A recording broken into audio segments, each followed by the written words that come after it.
Oke, bismillah. Assalamualaikum warahmatullahi wabarakatuh.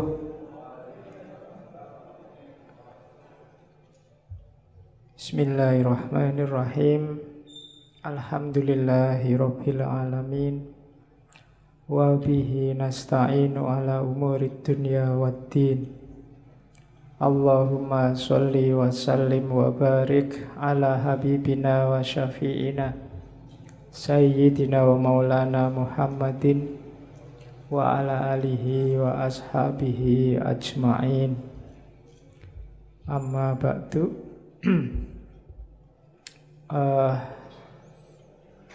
Ngaji kita sudah diawali dengan 2 kali surat Fatihah. Kita genapkan 3 kali ya. Kita kirim lagi Fatihah untuk ayahnya saudara kita Mas Mas'ud.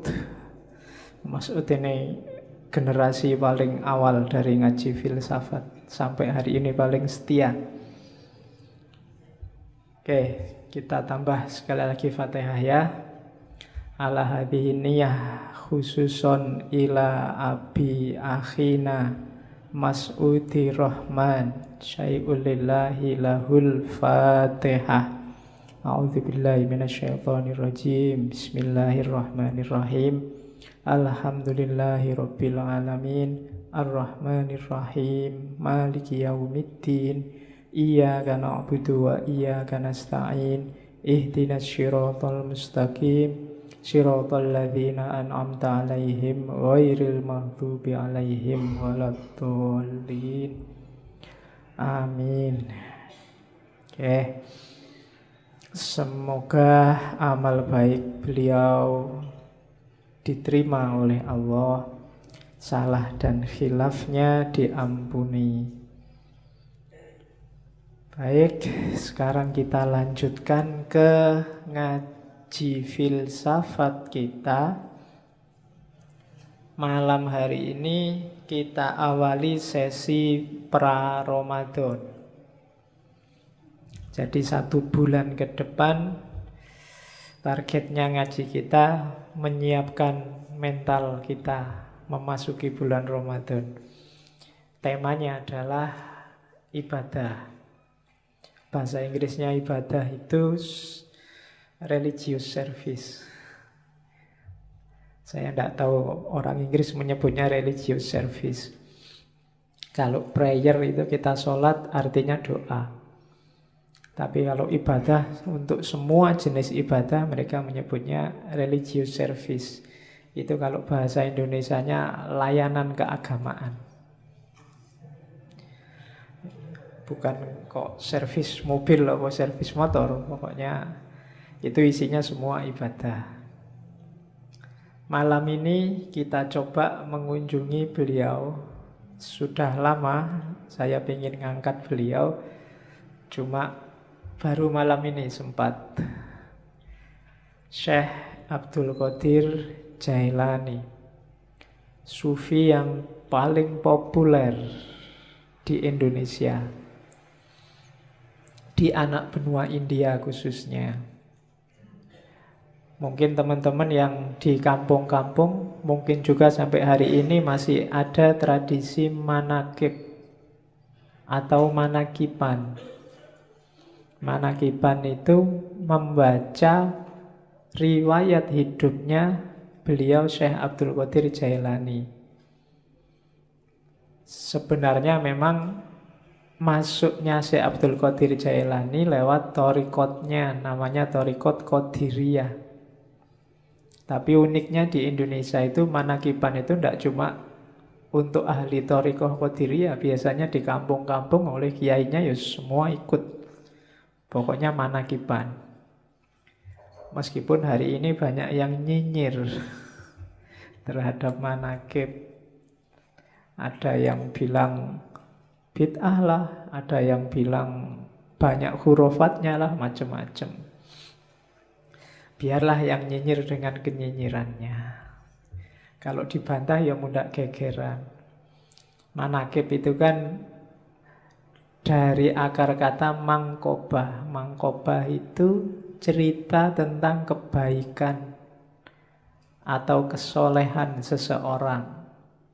Jadi manakib itu hanya untuk orang-orang baik. Tidak mungkin ada manakib Abu Jahal, itu tidak ada. Manakib Hitler itu tidak ada. Jadi manakib itu untuk orang-orang baik. Dibaca ya tidak apa-apa. Dari riwayat hidup mereka kita bisa mengambil banyak ibrah, banyak pelajaran. Nanti ada yang bilang, mbok yo ngaji aja, baca Quran, baca hadis, sudah. Yo ngaji ya, baca hadis iya, baca manakib iya, kan tidak apa-apa. Yang ngelarang manakib kadang-kadang juga males ngaji, males baca hadis. Sudah, mereka sudah. Jalannya hidayah Allah itu kan lewat macam-macam. Kita kejar dari semua jalur. Entah nanti datangnya lewat mana. Mungkin baca Quran, baca hadis, tidak paham-paham, diinspirasi oleh riwayat hidupnya para wali, orang-orang suci, terus terbuka kesadarannya. Kan mungkin saja. Jadi itu. Jadi tidak usah galau kalau ada yang ngeritik-ngeritik. Ya yang ngeritik silahkan jalan dengan jalurnya sendiri. Kita punya jalur sendiri. Oke, Syekh Abdul Qadir Jailani ini dikenal punya gelar Muhyiddin. Dikenal juga punya gelar Ghausul A'zam. Ghausul A'zam itu penolong besar. Kenapa penolong besar? Ya karena ajaran-ajarannya membuat kita sadar terus selamat di akhirat. Akhirat itu kan urusan besar. Kalau pertolongan urusan dunia aja kita sangat terima kasih, apalagi urusan akhirat. Makanya beliau digelari Ghausul A'zam. Dan Ghaus ini kan jenis wali ranking 2 kelihatannya, di bawah kutub. Jadi beliau wali besar. Nanti ada cerita seorang sufi hampir 2 abad sebelum Syekh Abdul Qadir Jailani yang sudah meramalkan bahwa besok ada wali namanya Abdul Qadir yang lebih besar dari hampir semua wali. Wali ini namanya Junaid. Jadi Syekh Junaid ini satu ketika waktu pengajian kayak gini tiba-tiba ekstase terus teriak-teriak. Kakinya ada di pundakku. Kakinya ada di pundakku. Murid-muridnya heran, ini guruku ini piye to ngaji kok tiba-tiba ngomong kakinya di pundakku. Ternyata setelah ditanya, apa tuh guru maksudnya? Oh enggak, tadi aku dapat penglihatan bahwa besok akan ada wali besar namanya Abdul Qadir. Dan kakinya ada di atas pundak semua wali. Nah, itu ceritanya Junaid. Dan beliau Syekh Abdul Qadir Jailani ini masih kalau di Indonesia disebut Habib mungkin ya. Karena ayahnya keturunan Hasan, ibunya keturunan Husain. Jadi 2 jalur. Dia termasuk Hasaniyin dan Husainiyin. Oh itu wis berarti masuk Ahlul Bait. Ini Habibnya Habib berarti double. Ya, cuma enggak pakai gelar Habib ya, enggak pakai Habib Abdul Qadir enggak. Dia pakai, orang menyebutnya Syekh. Syekh ini gelar universal. Di Arab semua orang tua juga akan dipanggil Syekh. Jadi tidak pamer kehabibannya, tapi aslinya sudah Habib. Sejak kecil dia dikenal sudah anak soleh. Tidak ada fase nakalnya. Jadi sudah baik sejak kecil. Kan ada cerita sangat terkenal waktu dia masih sangat muda, umur belasan tahun, pingin nyari ilmu ke Baghdad. Ibunya yang janda saat itu susah melepas anak ini masih sangat kecil. Akhirnya terpaksa dititipkan kafilah. Dikasih sangu uang 80 keping uang, ditaruh, dijahit di bajunya. Pesannya ibunya, sudahlah kamu berangkatlah cari ilmu, syaratnya 1, jangan bohong. pada siapapun tentang apapun. Dan di tengah jalan ternyata dirampok kafilah ini, semua barang-barangnya diambil. Tidak ada yang nganggep si Abdul Qadir ini, sampai kemudian ada perampok yang tanya, kamu punya harta apa? Masih kecil. Abdul Qadir bilang, saya tidak bawa apa-apa, cuma tadi dititipin ibu di bawah baju ini dijahit. Jadi perampoknya heran, kok kamu diem aja, kita juga tidak percaya kalau kamu punya barang, kok malah kamu cerita. Katanya Syekh Abdul Qadir Jailani muda, loh ibu saya pesennya nggak boleh bohong. Dan gara-gara ini kabarnya terus perampokannya nggak jadi, perampoknya tobat. Iya. Jadi itu yang saya sebut jalur hidayah itu dari mana saja, maka orang yo nyari hidayah dari macam-macam. Jangan disalah-salahkan. Kalau amal itu amal kebaikan. Loh kan amal kebaikan yang lain banyak. Lah iya jalurnya banyak. Ya yang lain juga dilakukan macam-macam. Nanti dari salah satunya mungkin akan datang hidayahnya Allah. Nanti Syekh Abdul Qadir ini ada cerita waktu di Baghdad pingin daftar ke universitasnya Ghazali, Madrasah Nizamiyah. Tapi nggak diterima. Ya mungkin ya kayak kalian mungkin ngelamar di kampus mana, UGM apa mana, terus ditolak. Nggak apa-apa, nggak usah galau. Si Abdul Qadir Jailani juga nggak diterima kok awalnya. Dari situ terus dia nyari guru-guru yang lain. Banyak gurunya, orang-orang suci, orang-orang terkenal. Termasuk yang paling dekat ada Syekh namanya Syekh Hamad. Syekh Hamad ini penjual sirup di pasar, tapi termasuk seorang wali besar. Dan nanti dari banyak wali inilah, dari banyak ulama, Syekh Abdul Qadir Jailani belajar. Awalnya sebenarnya dikenal juga sebagai ahli fikih, fuqaha, tapi kemudian mengembangkan ilmunya dan masuk ke dunia tasawuf, sampai kemudian dikenal sebagai guru besar. Ceritanya satu ketika sebenarnya dia tidak pingin ceramah-ceramah, ngajar-ngajar itu. Tapi ceritanya Syekh Abdul Qadir sendiri, tiba-tiba ada dorongan kuat sekali dari dirinya untuk ngomong. Akhirnya kalau hari ini kultum lah dia dengan audien paling ya orang sekitarnya, termasuk yang ada di masjid. Begitu dia ngomong ceramah, banyak orang yang terpengaruh. Besoknya masjidnya penuh. Besoknya lagi luber sampai halaman. Besoknya lagi sampai sealun-alun kota.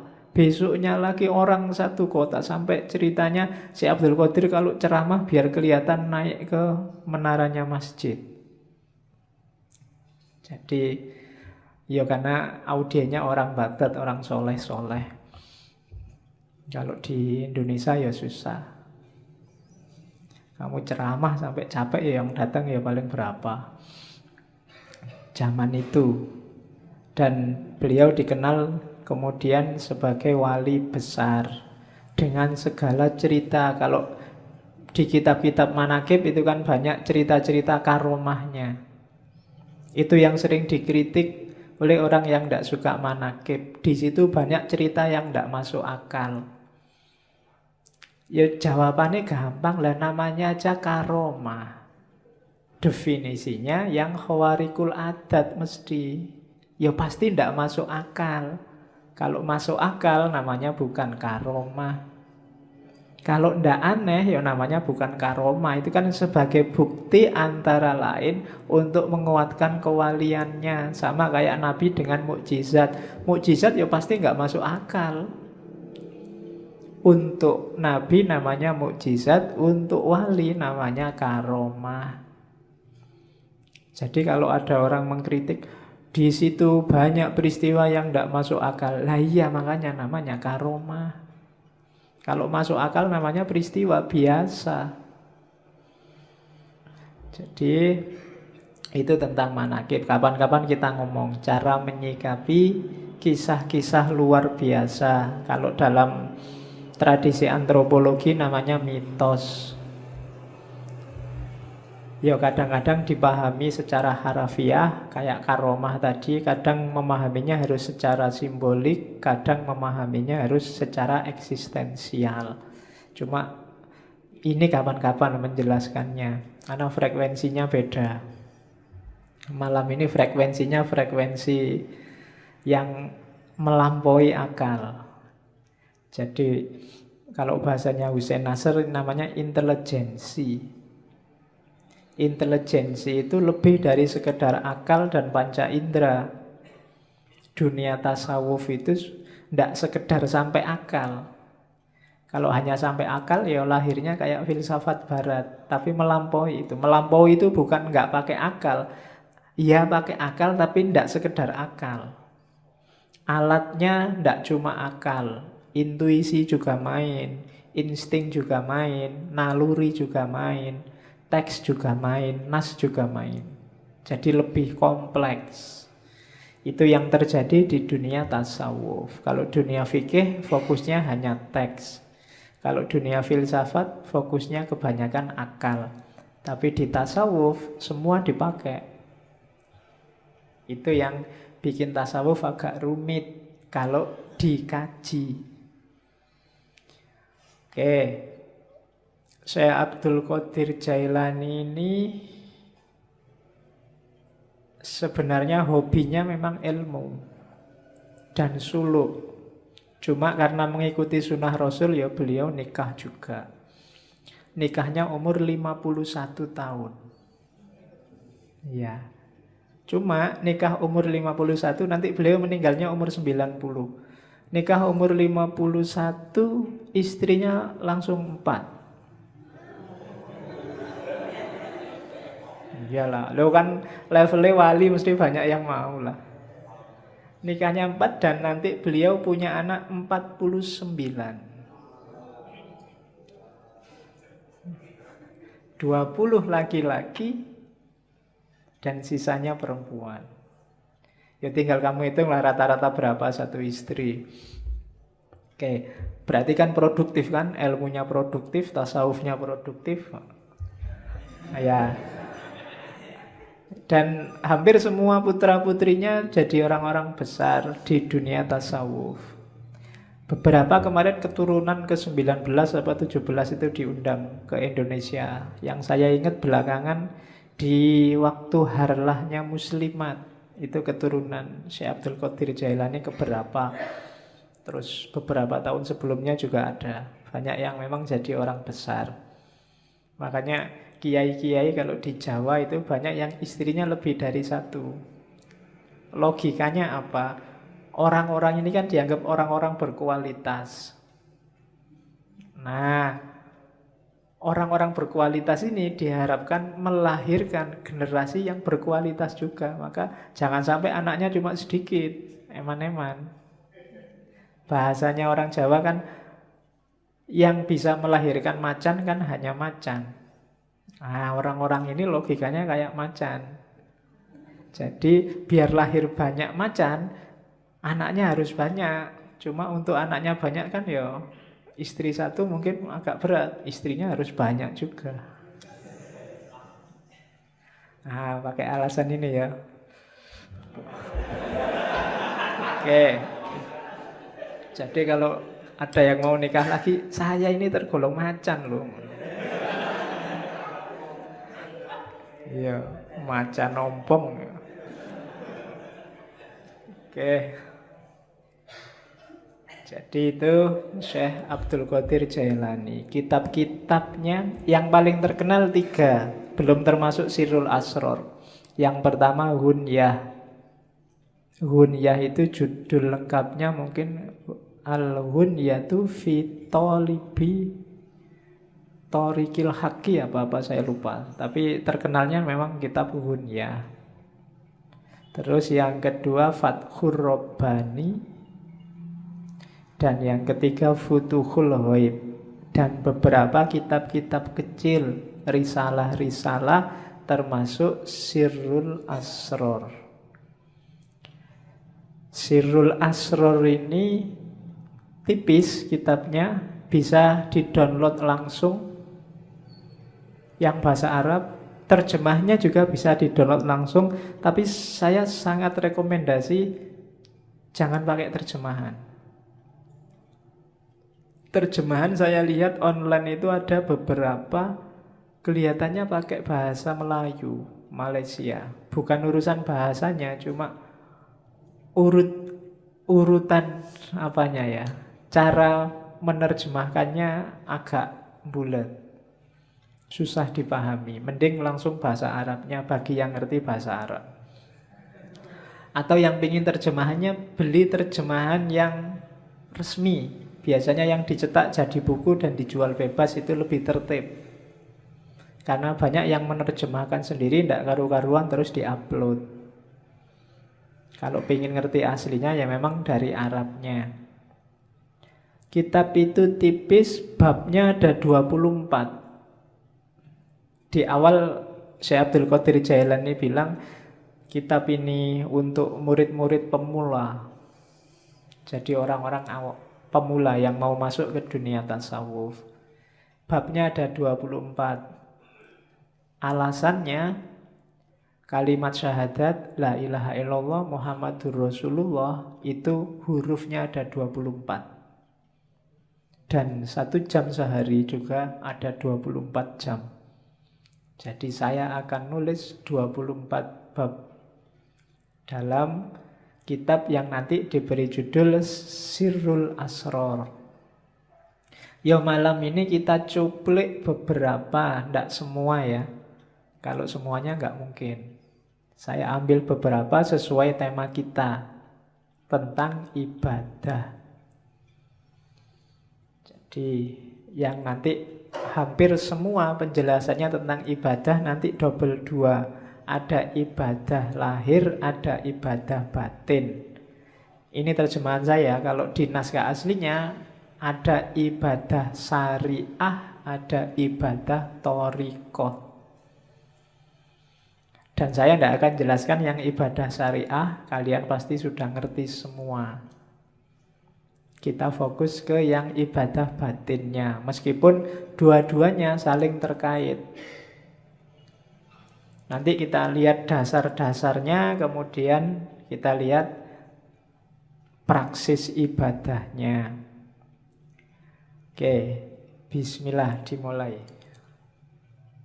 Saya potong yang bagian awal ya. Tidak apa-apa sekali-sekali pakai bahasa Arab biar kayak ngaji beneran.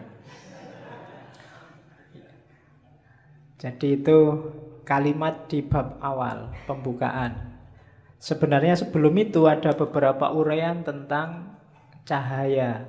Bahwa segalanya memang awalnya adalah cahaya. Nanti ada penjelasan tentang Nur Muhammad, kedudukan ilmu dan lain sebagainya. Cuma saya loncati biar tidak terlalu panjang dan kelihatannya di beberapa bagian perlu penjelasan khusus. Kalau sambil lalu agak susah, maka saya potong di level jamaah ngaji kita. Kan levelnya masih pemula semua. Jadi kita ambil yang bagian-bagian awal dulu untuk pemula. Itu kalimat awal. Fal ilmul munazzalu alaina ilmani. Ilmu yang diturunkan oleh Allah pada kita itu ada 2 jenis ilmu, 2 jenis pengetahuan. Zahirun wa batinun.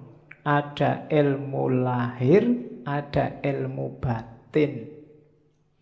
Yakni asyariah wal ma'rifah. Yang lahir namanya syariat, yang batin namanya makrifat. Fa'amrun bisyari'ati ala fa'amaro bisyari'ati ala zahirina wa bil ma'rifati ala batinina.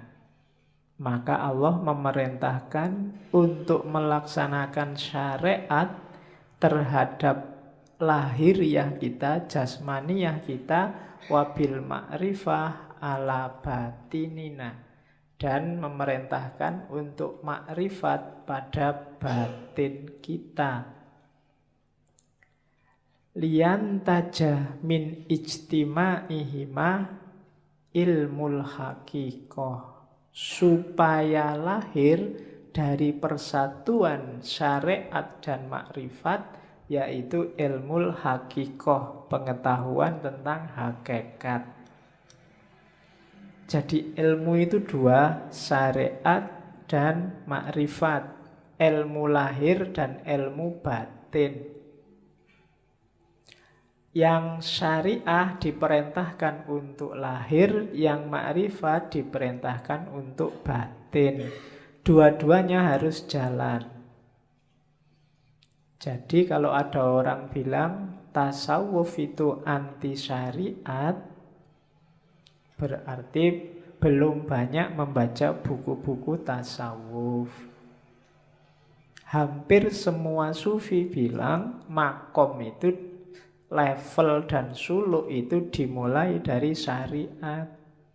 Cuma jangan berhenti di syariat. Syariat cuma lahirnya, butuh batinnya.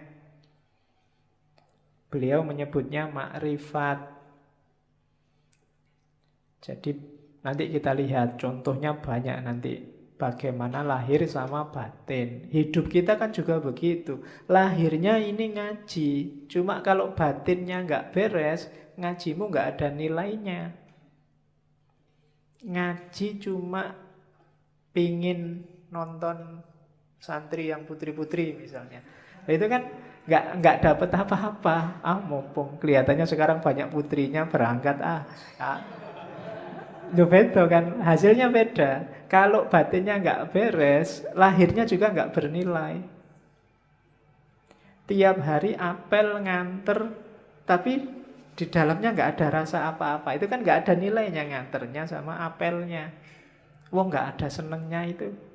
Awalnya kan batin dulu, baru ada manifestasi lahirnya.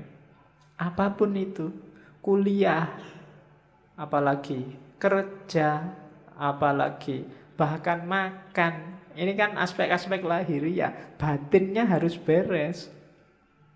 Kuliahmu itu cari ilmu apa cari ijazah apa cari gelar? Makan itu biar kenyang apa biar hidup apa biar besar apa biar... Itu kan batinnya. Segalanya pasti ada lahirnya, ada batinnya. Dua-duanya harus beres. Batin juga enggak ada apa-apanya. Pak, saya ikhlas Pak ngaji itu Pak, tapi nggak pernah ngaji, ya podo wae. Ya kan? Atau ngaji tapi niatnya ndak ikhlas, sama aja. Jadi harus gabung. Pak, saya kuliah itu ndak ngejar ijazah Pak, saya ndak ngejar gelar. Pokoknya saya nyari ilmu aja. Makanya saya sampai semester 14 nggak lulus-lulus. Wong memang nggak pernah masuk, nggak pernah datang ke kampus. Jadi podo wae, lahirnya nggak beres. Dua-duanya harus beres. Kalau dua-duanya harus beres, akan ketemu namanya ilmul hakikoh. Kebenaran yang sejati, hakiki. Oh, ini toh hakikatnya, itu loh. Kita melakukan banyak sekali religious service, cuma kita nggak pernah ada O-nya. Oh, sholat itu berarti rahasianya ini toh. Oh, puasa itu berarti ini yang dimaksud oleh Allah. Oh, zakat itu. Kalimat O ini menunjukkan kamu sudah menemukan hakikat. Jadi, oh, intinya ini ternyata yang tiap hari saya lakukan itu. Itu bisa ketemu kalau gabung antara lahir dan batin, syariat dan hakikat. Itu kan di surat Ar-Rahman disebut terusannya marojal bahroini yaltaqiyan bainahuma barzakhul la yabghiyan. Jadi dua laut yang dibiarkan oleh Allah mengalir kemudian bertemu. Dua laut itu tafsirannya Syekh Abdul Qadir Jailani ya syariat dan makrifat. Ketika yaltaqiyan melahirkan hakikat. Bainahuma barzakhun. tapi la yabghiyan. Di antara keduanya ada batasnya, ada bedanya, tapi la yabghiyan, tidak saling menafikan, tidak saling menghoibkan. Dua-duanya penting, saling butuh. Wa illa famujarrodu ilmi dzahir la tahsulul haqiqah. Kalau tidak ada makrifat, tidak ada batin, maka ilmu lahir saja tidak akan bisa menemukan hakikat. Wala yasilu ilal maksud, dan tidak akan ketemu maksudnya. Wal ibadatu, dan ibadah itu, wal ibadatu al-kamilatu, yang sempurna, bihima, berdasarkan keduanya. La biwahidihima, tidak karena salah satunya. Jadi harus ada dua-duanya. Wa ma khalaqtul jinna wal insa liya'budun. Dan tidak aku ciptakan jin dan manusia kecuali untuk menyembahku. Tafsirnya Syekh Abdul Qadir Jailani, liya'buduna itu ai sekaligus liya'rifuni, supaya kenal aku, supaya makrifat. Jadi ya'bud itu ibadah zahir, di situ terkandung liya'rifuni, supaya kenal Allah, supaya makrifat. Kenapa?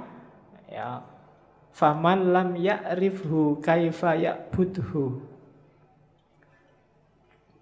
Barang siapa, karena siapa yang tidak mengenalnya, bagaimana dia bisa menyembahnya?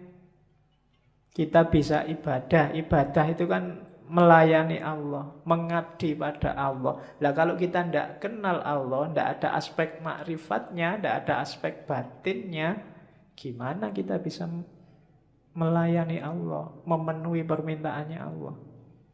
Jadi dua-duanya harus saling ada, saling mendukung, saling membantu untuk mewujudkan hakikoh, pemahaman akan kebenaran yang sejati. Itu dasarnya. Makanya malam ini saya kasih judul ibadah lahir dan ibadah batin. Ini loh rankingnya, katanya Syekh Abdul Qadir Jailani. Tadi kan ilmu itu dua jenis. Kalau di ranking, ilmu itu dari lahir masuk ke batin. Batin itu tadi kan ke dalam sama sekali. Jadi ilmu paling kelihatan itu ilmu lahir. Isinya perintah, larangan, hukum, halal, haram, sunnah, mubah, dan lain sebagainya. Itu ilmu lahir. Boleh ngerokok apa enggak boleh, boleh apalagi. Itu kan hukum semua. Facebook itu haram apa halal, WA itu haram apa halal, kan gitu. Itu ilmu lahir. Kalau lahir saja tanpa batin, ya nanti kayak ayat tadi, tidak nyampe maksudnya. Hanya berlandaskan pada nas dan yang kelihatan saja. Itu yang bikin sering-sering ada fatwa aneh-aneh. Karena yang dilihat lahir saja. Saya lupa dulu di Mesir ada fatwa untuk menghindari zina mata, zina macam-macam. Misalnya nanti kita sekantor sama perempuan yang bukan muhrimnya, maka disarankan yang laki-laki ini boleh nyusu dulu sama perempuan ini. Kalau sudah nyusu kan jadi anak susuan halal, bukan lagi.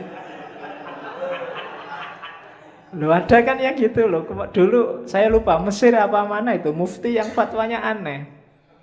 Jadi biar kalau kita berdua sama perempuan bukan muhrim satu ruangan kan nggak boleh. Biar halal, nyusulah dulu. Kalau sudah nyusu, jadi anak susuannya. Halal sekarang. Loh. Enak ya kalau gitu. Oke. Tapi nggak usah minta nyusu ya di masjid. Oke. Lo kalau mempertimbangkan lahir cuma itu, bisa memainkan dalil.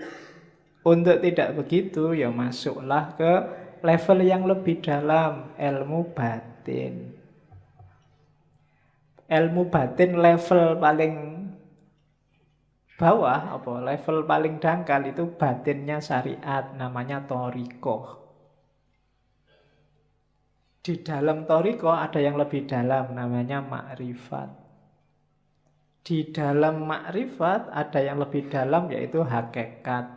Itu yang katanya Syekh Abdul Qadir Jailani, batinul bawatin. Batinnya batin. Jadi lapisan paling luar syariat. Lapisan di dalamnya thariqah, di dalam thariqah ada makrifat, di dalam makrifat ada hakikat. Jadi syariat itu perintah lahiriahnya. Perintah lahiriah ini pasti ada maksud dan tujuannya. Kesanalah kita menuju maksud dan tujuannya. Itulah namanya thariqat. Kalau kita menuju ke sana, kita akan menemukan pemahaman. Oh, rahasianya ini toh. Itulah makrifat. Kalau sudah gabung semua, syariat, thariqat, makrifat, kita akan sampai pada makom namanya hakikat. Menemukan kebenaran yang hakiki dan sejati. Beberapa sufi menganggap makrifat sama hakikat ini satu level. Orang yang sudah ngerti hakikat, pasti dia makrifat. Orang yang makrifat, pasti kenal hakikat. Jadi yang jelas ada syarak, syariat, jalani itu. Kemudian kejar rahasianya, maksudnya. Jangan cuma kayak mesin, ya, robot yang diprogram A terus jalan A, tapi pahami tujuannya. Gapailah tujuan itu, itulah namanya thariqah. Cara menemukan tujuan dari syariat. Kalau sudah serius menjalani syariat melalui thariqat, orang akan memahami rahasia-rahasianya, itulah makrifat. Dan kalau sudah makrifat berarti dia sudah paham hakikat, kebenaran yang sejati. Itulah ilmu. Ilmu apapun sebenarnya levelnya ke situ, karena semua ilmu muaranya akhirnya harus pada Allah.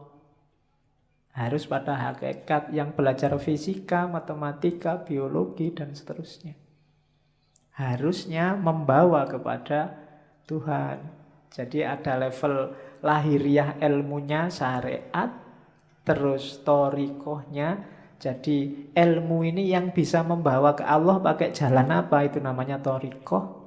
Kalau sudah menjalani itu akan memahami rahasianya sampai di namanya makrifat. Kalau sudah sampai makrifat, insya Allah disitulah ketemu hakikat. Jadi syariat, thariqah, makrifah, hakikat. Di bawah itu ada hadis yang dikutip oleh Syekh Abdul Qadir Jailani, asy-syari'atu sajaratun. Syariah itu pohon. Wa thariqatu ahsanuha, dan thariqat itu dahannya. Wal ma'rifatu auraquha, makrifat itu daun-daunnya. Wal haqiqatu asmaruha, hakikat itu buahnya. Saya tidak tahu kalau bahasa Indonesia asmara itu jangan-jangan menyerap dari bahasa Arab. Asmar. Asmar itu buahnya banyak. Jadi asmara itu berarti buahnya banyak. Oke.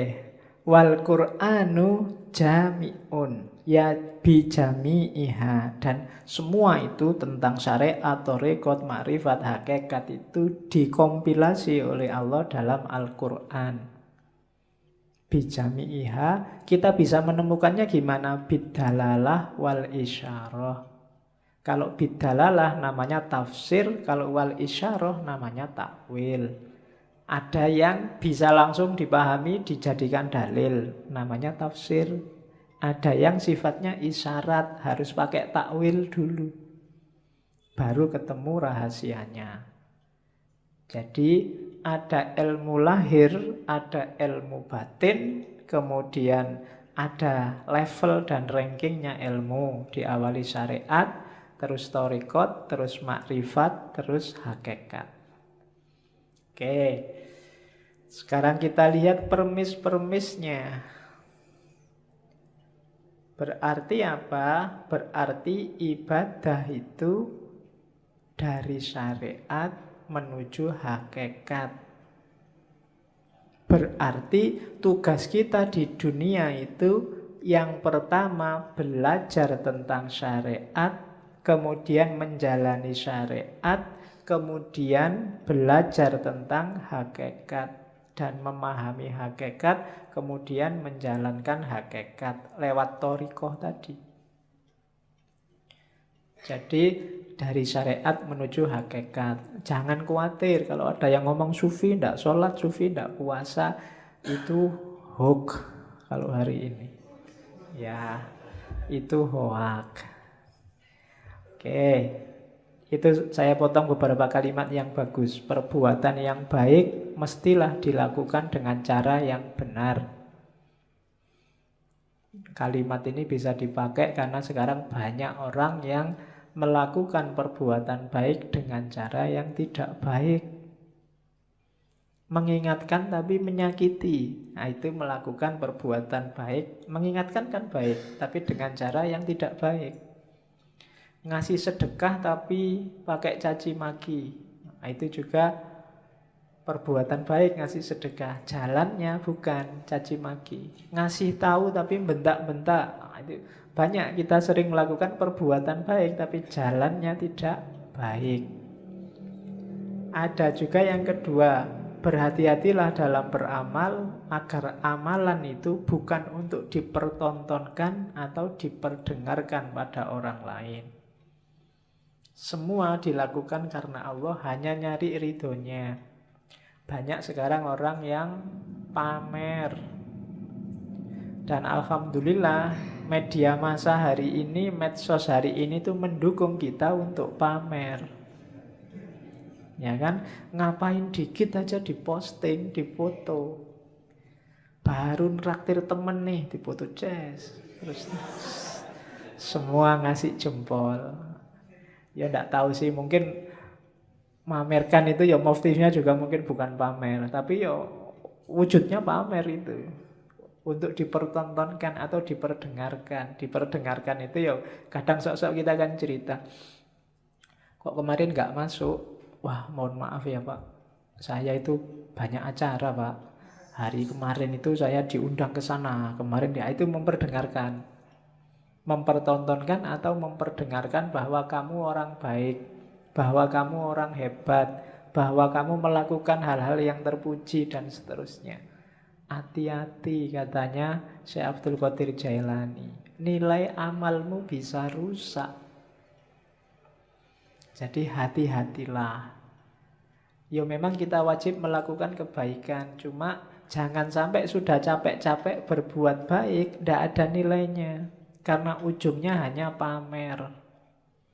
Ujungnya hanya ingin dilihat atau didengarkan orang lain. Yo, hati-hati, tidak akan ketemu hakikat.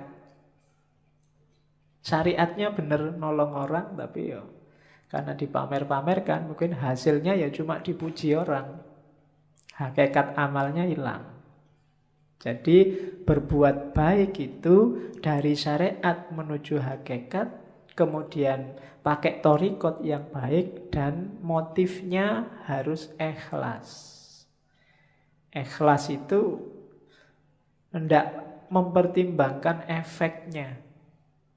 Apakah dipuji orang, apakah dicaci orang. Kalau memang baik, dijalani aja.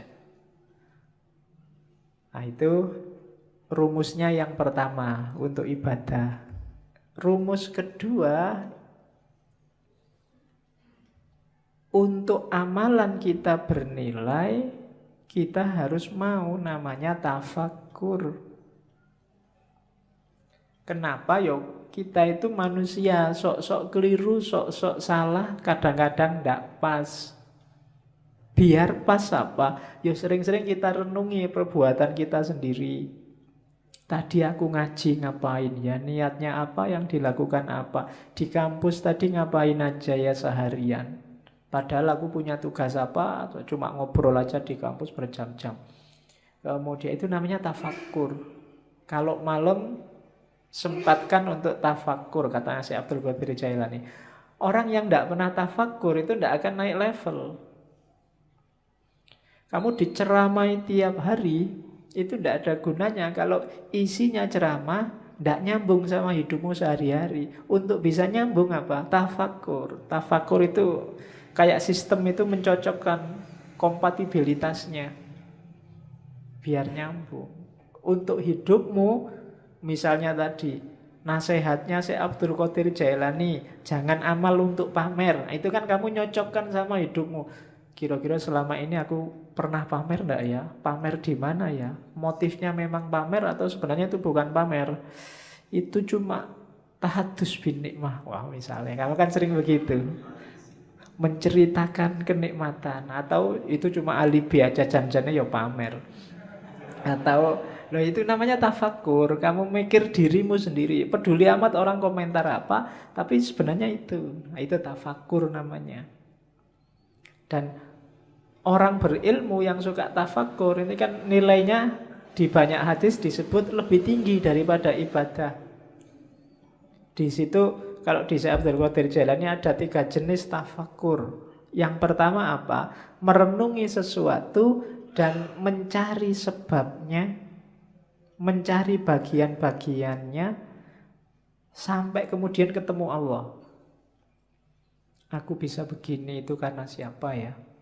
Ada peristiwa itu ditelusuri asal usulnya. Ya sih, semuanya memang skenarionya Allah.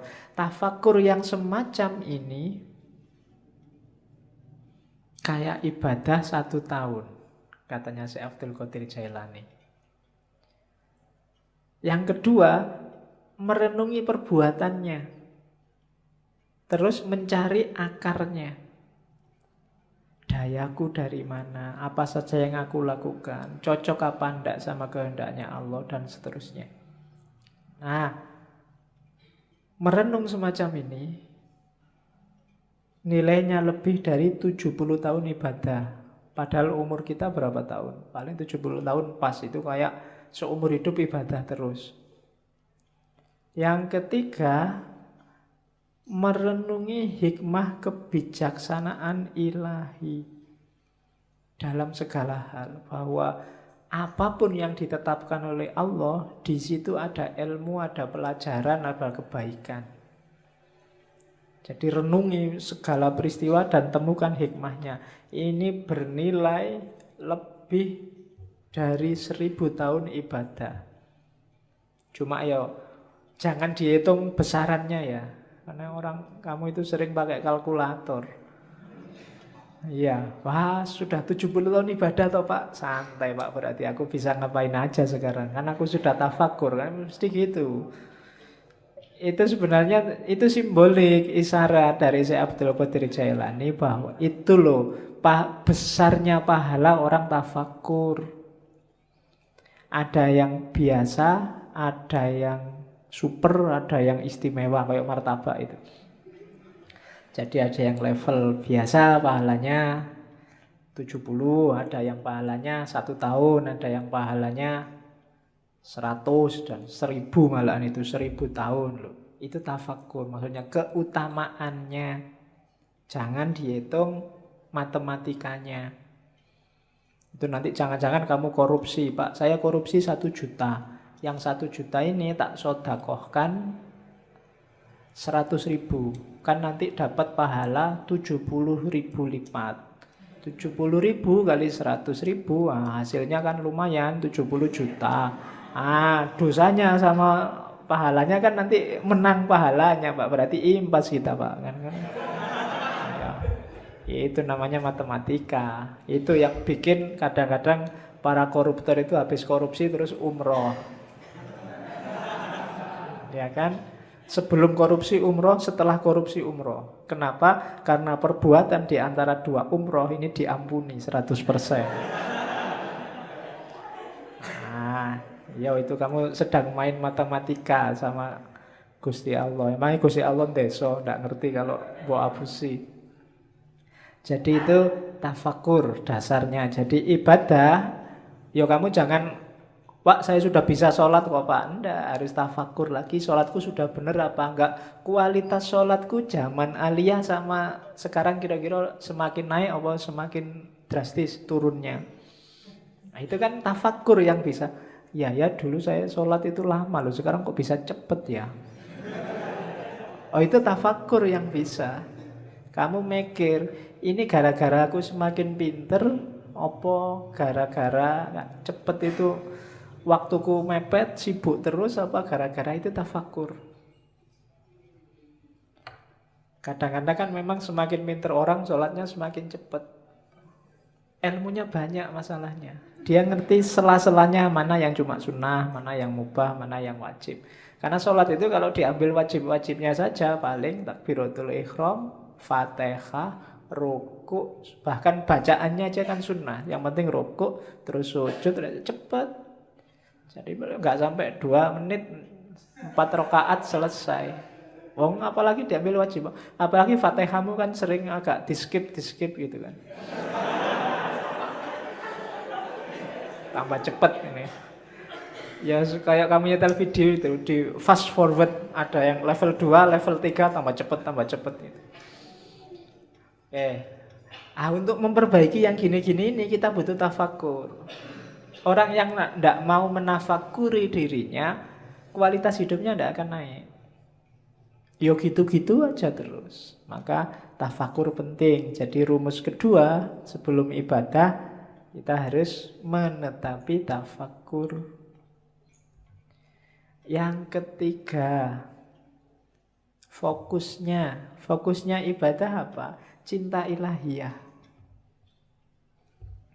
Cuma sebanyak apapun ibadah, kalau nggak sampai di terminal yang namanya cinta ilahi, itu biasanya cuma dapat capeknya.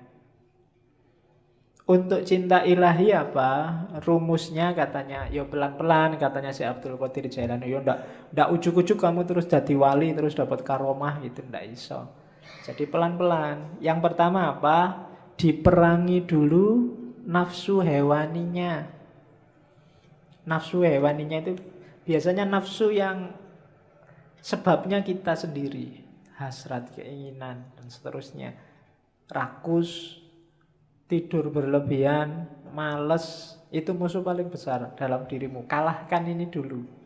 Kalau mengalahkan dirimu sendiri aja tidak bisa, jangan harap dapat cinta ilahiyah. Kalau ini sudah menang kamu dari dirimu sendiri, rakus, malas, sudah menang, jadi sudah hilang kualitas. Baru kalahkan sifat sabu'iyah. Sabu'iyah itu sifat kebuasan. Biasanya keluar, kalau itu tadi kan ke dalam. Marah, mencaci maki orang, bikin susah orang lain, ambisi menjatuhkan orang lain, itu sifat hewan buas.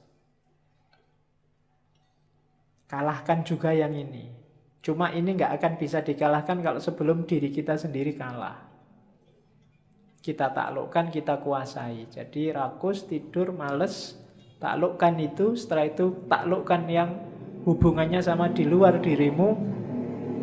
Dan yang ketiga, bersihkan dari semua sifat jahat, angkuh, sombong, iri, dendam, tamak. Buang itu semua. Baru setelah itu kita bisa bersih. Bahasanya kita bisa sadar.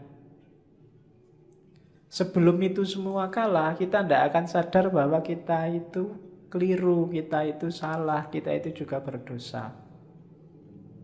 Cuma sadar saja masih belum cukup. Kita harus naik kelas, kan begitu. Kalau dalam sufi ada taholli, bersihkan dirimu, terus tahalli, isilah dengan yang bagus-bagus, akan mengalami yang ketiga tajalli, menemukan hakikat tadi. Jadi bersihkan semua karakter jelek, isi dengan yang bagus-bagus, kita akan dapat cinta ilahi. Kalau dibersihkan saja, nggak diisi yang bagus-bagus, ya levelnya masih belum. Jadi masih hanya bersih dari dosa. Oke, jadi setelah itu, setelah bersih baru naik tangga menuju hakikat tadi.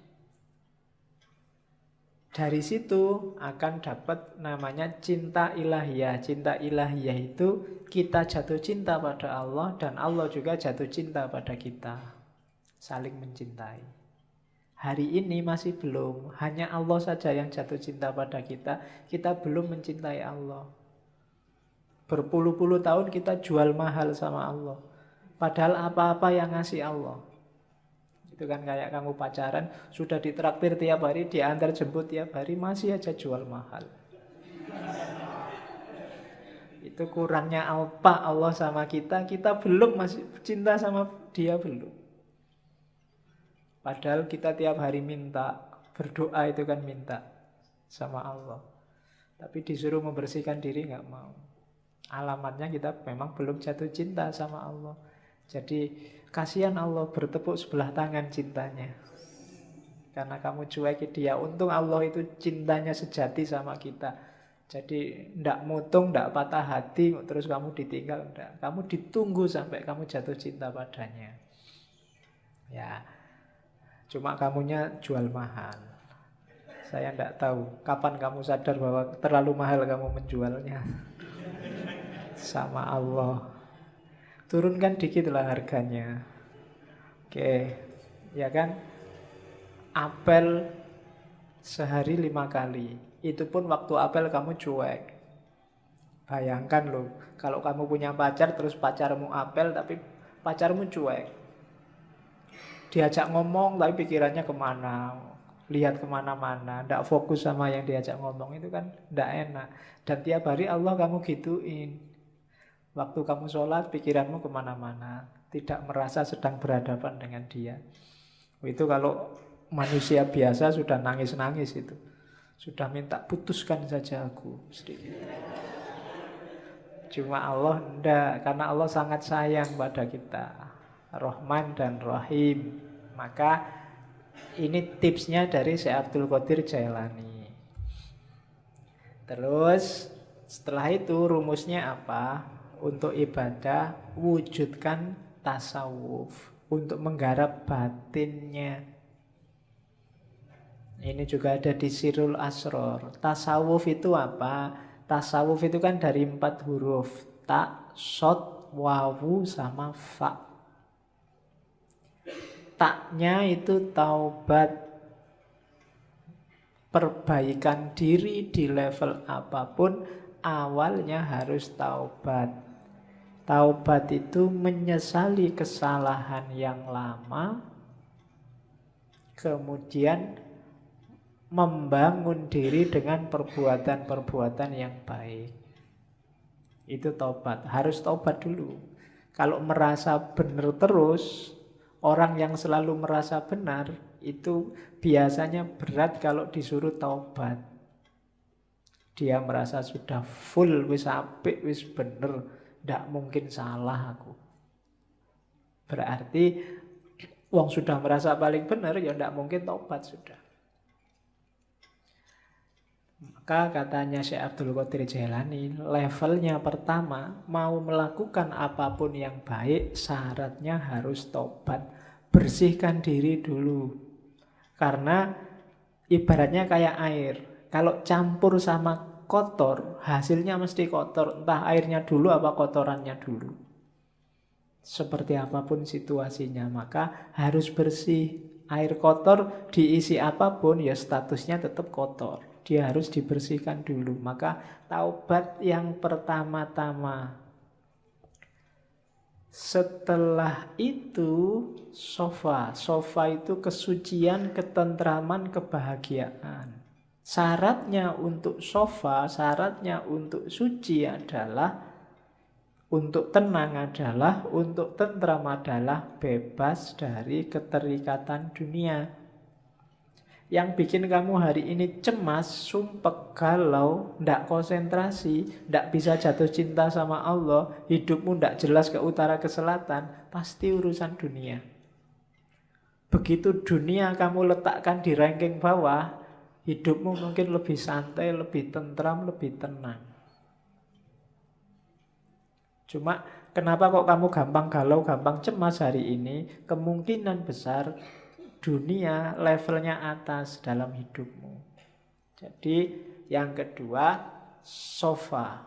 Yang ketiga, kalau sudah taubat dan suci, sudah nggak terikat lagi oleh dunia, masuklah ke huruf wawu, walayah, kewalian. Walayah itu berarti orang yang 100% hidupnya berhubungan dengan Allah, mencintai dan dicintai Allah. Di antara cirinya, kayak istilah dalam Al-Quran itu, la khaufun alaihim walahum yahzanun. Tidak ada rasa takut, tidak ada rasa sedih. Siapapun yang ngaku wali, kok masih sering takut?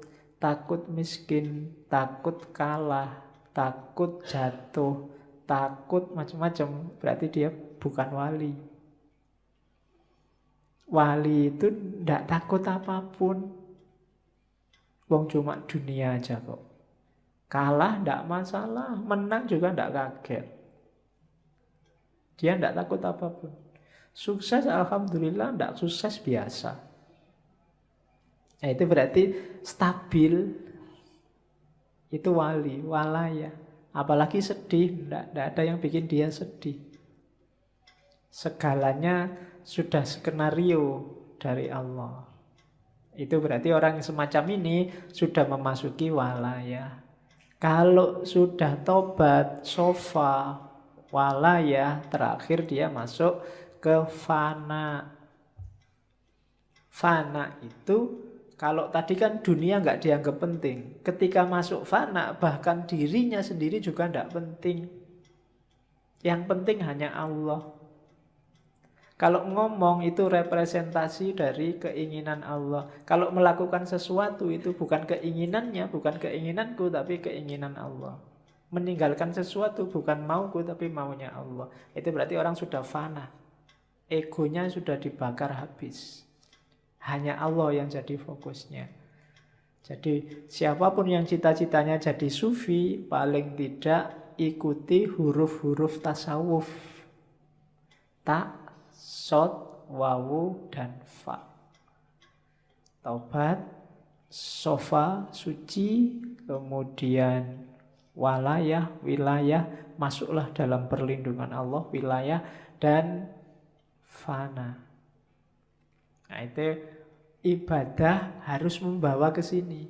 Ibadah itu diawali dari taubat, dalam pelaksanaannya harus tenang, tentram, sofa, suci, tanpa motif apapun, lillahi ta'ala, nggak ada dunia yang ikut.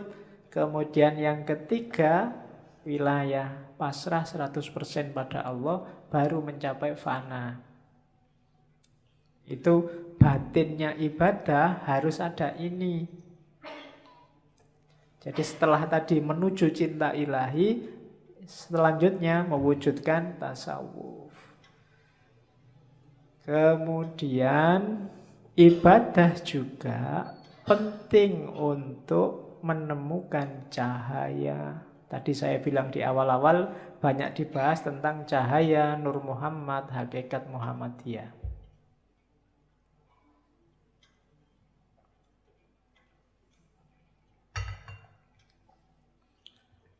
Yang ingin mengerti Nur Muhammad, hakikat Muhammadiyah, didengarkan ulang aja rekaman waktu Ibnu Arabi. Di semua sesinya, di ngaji sebelumnya banyak sudah ngomong itu. Cuma malam ini sengaja nggak saya ulang karena Syekh Abdul Qadir Jailani insya Allah beberapa kali masih akan kita kaji, entah di sesi tema apa. Malam ini kita fokus ke ibadah. Jadi ibadah juga satu jalan untuk menemukan cahaya. Nur, ya cahaya primordial, cahaya sejati kan yang Nur Muhammad sama hakikat Muhammadiyah. Ya meskipun NU nggak usah nyari hakikat Nahdlatul Ulama. Urusannya beda. Jadi katanya Syekh Abdul Qadir Jailani, ibadahmu itu membawa manfaat maksimum, ibadahmu akan sejati apabila bisa memantulkan cahaya ilahi. Untuk bisa ke sana, hatinya, jiwanya harus bersih.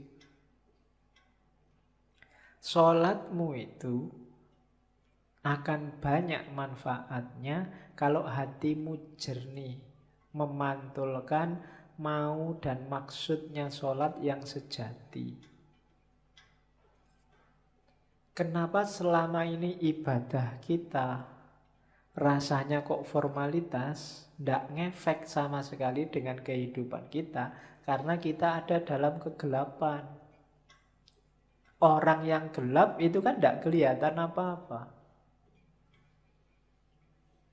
Sejatinya yang dia lakukan dia tidak paham, hakikat yang dia pahami, yang dia jalani juga dia tidak ngerti. Kenapa begitu? Karena hatinya gelap. Akalnya mungkin masih jalan, masih cerdas, bisa ngeritik sana, ngeritik sini, bisa ngomongnya kelas tinggi, tapi hidupnya sehari-hari tidak mencerminkan yang diomongkan. Tidak mencerminkan yang diceramahkan kemana-mana. Kenapa begitu? Ya kalimatnya hanya berhenti di mulut. Hidupnya sendiri bukan cerminan itu. Kenapa kok hidupnya tidak jadi cerminan? Karena hatinya gelap. Menangkapnya pakai akal dia canggih, tapi menangkap pakai hati tidak bisa. Kenapa? Hatinya gelap. Nah, maka di antara syaratnya ibadah, biar maksimum manfaatnya, singkaplah kegelapan hati. Bersihkan hatimu. Kalau katanya Ghazali, kotorannya hati itu kayak satu titik kotor di kaca. Kalau masih awal-awal, segera kamu bersihkan, mudah. Tapi kalau kamu biarkan lama, apalagi terus ditambah kotoran lagi, tambah kotoran lagi, lama-lama gelap dan membersihkannya susah. Akhirnya yang gelap pun kamu anggap terang, karena kamu nggak pernah ngerti terang. Jadi yang jelek kelihatannya jadi bagus, kenapa? Karena belum pernah lihat cahaya yang baik, cahaya kebaikan. Sehingga yang jelek inilah dianggap inilah yang bagus. Kenapa begitu? Karena batinnya sudah gelap. Ya semakin mengerakkan, membersihkannya tambah susah. Apalagi sama orang pinter. Orang pinter itu barang salah dia bisa muter-muter jadi benar. Sudah jelas-jelas ada buktinya, kadang-kadang ada CCTV-nya, masih bisa bikin alasan biar benar. Itu jagonya akal. Menunjukkan canggihnya akal, tapi sekaligus menunjukkan gelapnya hati. Hati itu tidak bisa dibohongi. Hati itu kalau salah dia akan bilang salah, kecuali dia sedang gelap. Kalau dia sedang gelap, ya dia tidak bisa melihat mana yang sejati. Nah, hati yang gelap itu terhijab oleh amal-amal buruk. Membersihkannya gimana? Ya agak susah memang, tapi katanya Syekh Abdul Qadir Jailani, ayo diupayakan. Yang pertama apa? Cari pengetahuan. Ilmunya harus banyak dulu. Ilmu apa? Ya yang berhubungan dengan pembersihan batin tadi. Cari ilmunya dulu, jangan ngawur. Nanti membersihkan hati pakai paranormal. Membersihkan hati pakai apa? Enggak. Pengetahuan dulu, cari ilmunya dulu. Kalau sudah dapat ilmu, diamalkan ilmunya dengan usaha, dengan keberanian. Tidak ada gunanya ilmunya numpuk, ngaji sampai sesi 140 sekian, Tapi tidak ada satupun yang diamalkan. Hidupmu tidak naik-naik kualitasnya. Ada pengetahuan, amalkan. Setelah itu, gunakan ilmumu untuk menaklukkan egomu. Tadi, menaklukkan dirimu. Dirimu harus ada di bawah kendali hati yang jernih, yang bercahaya. Akalmu jadikan pendukungnya. Akal ini bisa dibawa ke utara, bisa dibawa ke selatan. Akal ini pasukan yang paling kuat. Kalau kamu pakai mendukung kebaikan, ya dia kuat. Kamu pakai mendukung kejahatan, dia kuat juga. Anggota DPR itu orang pinter-pinter semua. Dan akalnya bisa kompak untuk mendukung sesuatu yang jane ya wis kelihatan keliru. Tapi bisa dibikin argumen macam-macam seolah-olah benar. Itu akal. Sebentar lagi mungkin perang Korea sama Amerika. Banyak yang tidak setuju perang. Antara yang setuju perang dan yang tidak setuju perang punya argumen semua, masuk akal semua. Itu akal. Kemarin waktu pilkada Jakarta, yang pro Ahok pakai akalnya juga, yang anti Ahok pakai akalnya juga. Itu akal. Maka akal itu tergantung dia dibawa kemana. Yang bisa menemukan yang sejati itu hati, kolbu. Cuma kolbu yang bisa menangkap cahaya. Karena dia tidak mencari keluar tapi memantulkan yang di dalam. Hanya saja syaratnya dia harus dalam kondisi jernih. Untuk menjernihkan prosesnya pengetahuan, kemudian diamalkan.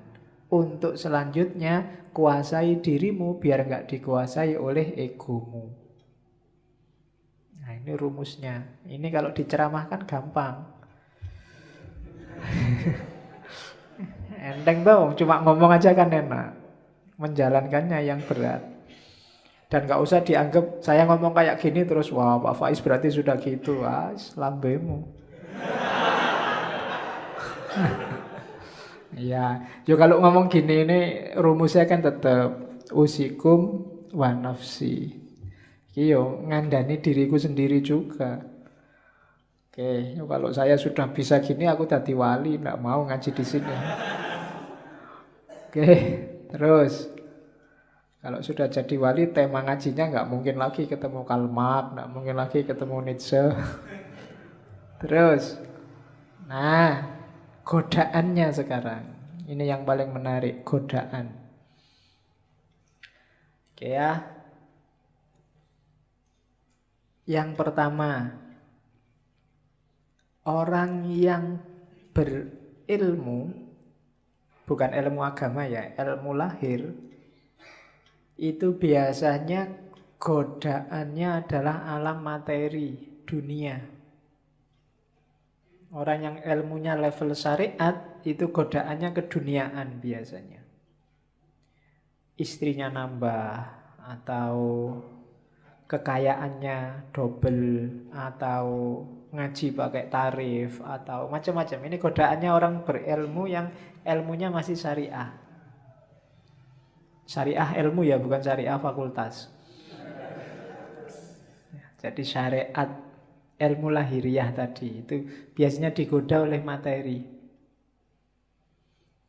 Kalau orang levelnya di atasnya dikit, menyebutnya ahlul hikmah, orang pinter, godaannya adalah alam malakut. Alam malakut ini alam rohani.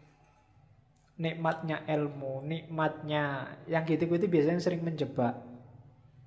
Yang ruhaninya. Kalau orang setengah jalan sufi itu kan juga masuk orang bijaksana. Itu biasanya godaannya karomahnya. Bisa apa dikit sudah bangga, sudah sombong. Baru ngerti dikit, baru ngaji 1-2 kali ngerti apa-apa merasa wis pointer. Nah itu godaannya orang bijak. Jadi biasanya tergoda oleh alam malakut, dunia abstrak, dunia metafisik. Kalau ada orang lain, itu orang levelnya masih materi, ilmunya masih ilmu duniawi. Ilmuku loh ilmu akhirat. Ilmuku ilmu metafisik, filsafat kelas tinggi, dan seterusnya. Itu godaannya orang pinter. Godaannya ahli hakikat itu sifat-sifat ilahiyah. Membanggakan dirinya sendiri. Aku kok bisa kayak gini ya. Berarti ini rasanya ekstase itu. Orang lain belum ngalami, aku sudah ngalami. Itu godaannya sudah. Terjatuh dalam kesombongan, kebanggaan diri. Sama. Jatuhnya juga pada egonya. Jadi yang satu digoda oleh materi, yang satu digoda oleh metafisik, alam malakut, dan yang satu digoda oleh sifat-sifat ketuhanan. Sifat ilahi.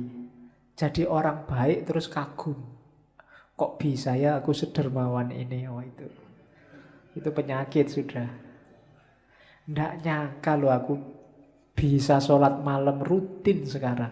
Wah, kok bisa ya aku ikhlas gini, semua hartaku tak kasih, ada temenku tak kasih. Loh, itu penyakit. Itu godaannya para salik. Siapa saja yang merasa puas pada salah satunya, saat itu juga dia mandek.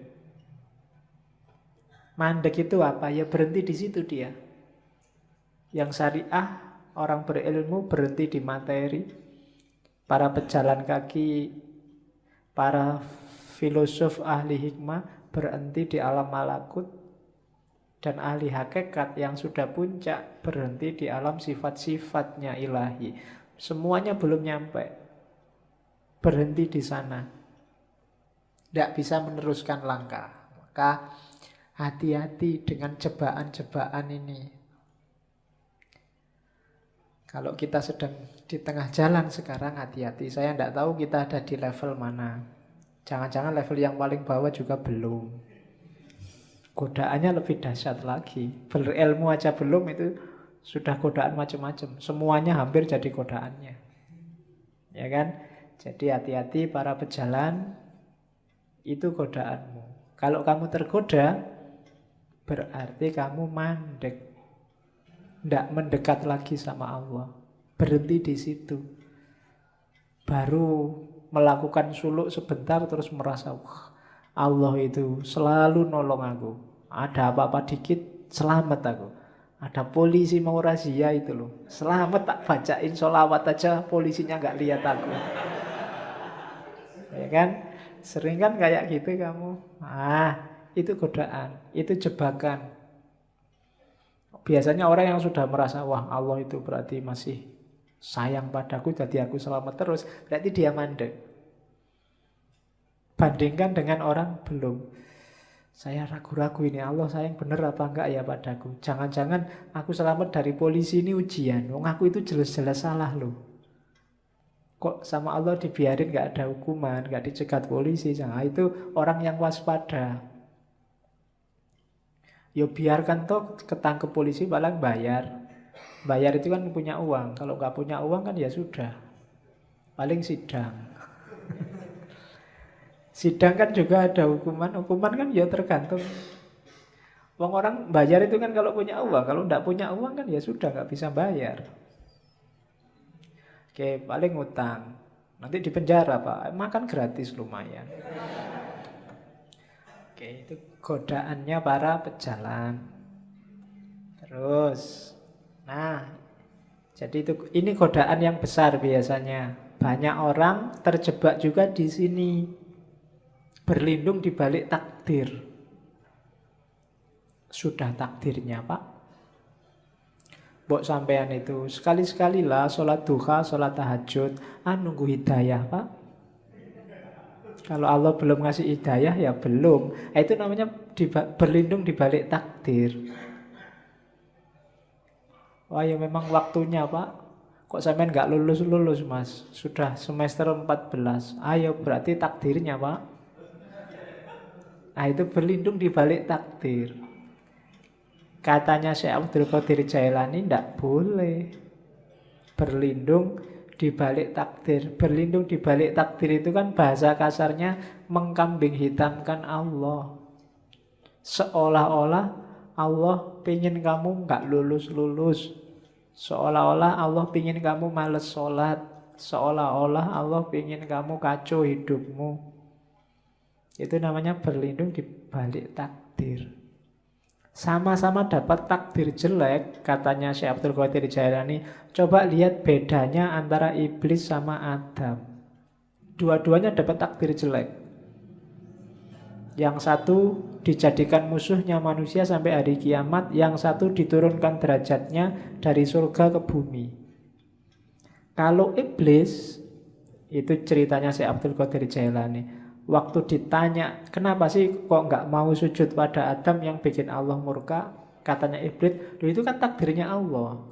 Kalau saya sujud juga nanti Adam nggak jadi turun ke muka bumi. Ceritanya beda nanti. Itu kan cuma drama misalnya. Nggak, jawaban ini nggak bikin Allah nggak berkenan. Beda sama Adam. Adam itu mungkin ya ngerti sudah skenarionya, dia wong jadi makhluk jailun fil ardi khalifah, berarti besok mau ke bumi. Tapi kan pakai skenario makan buah kulti segala, bahwa Adam salah sehingga diturunkan derajatnya. Tiap hari yang dilakukan Adam kan terus nangis dan tobat. Sampai kabarnya sekian tahun baru diampuni oleh Allah. Itu kan doanya yang terkenal itu kan, Robbana dzolamna anfusana wa illam taghfir lana. Jadi ya Allah, aku menzolimi diriku sendiri. Jadi meskipun itu kan ya takdirnya Allah, tapi gara-gara aku tidak menuruti perintahmu, itu kan menzolimi diriku sendiri. Wa illam taghfir lana wa tarhamna lanakunanna minal khasirin. Kalau tidak engkau ampuni, tidak engkau rahmati, ya pasti aku rugi. Jadi kalau sama Adam, Allah jadinya sayang. Tapi kalau sama iblis, sama-sama skenario-nya Allah, Allah jadi murka. Iblis pakai alasan takdir. Maka jangan pakai alasan takdir. Jangan mengkambing hitamkan Allah. Wong padune kamu sendiri yang males. Padune kamu sendiri yang pengen seneng-seneng, gak mau susah. Tapi terus alasannya takdir. Oke, ini juga jebakan bagi ahli ibadah. Terus baru masuk ibadahnya sekarang. Sudah panjang ya. Lah namanya sak kitab. Yang pertama syahadat. Syahadat itu ya kesaksian, diucapkan lewat mulut, diyakini lewat hati, dan diinternalisasi dalam kehidupan sehari-hari. Tidak boleh hanya mulut saja. Oh, saya sudah syahadat loh Pak. Tidak, bukan itu.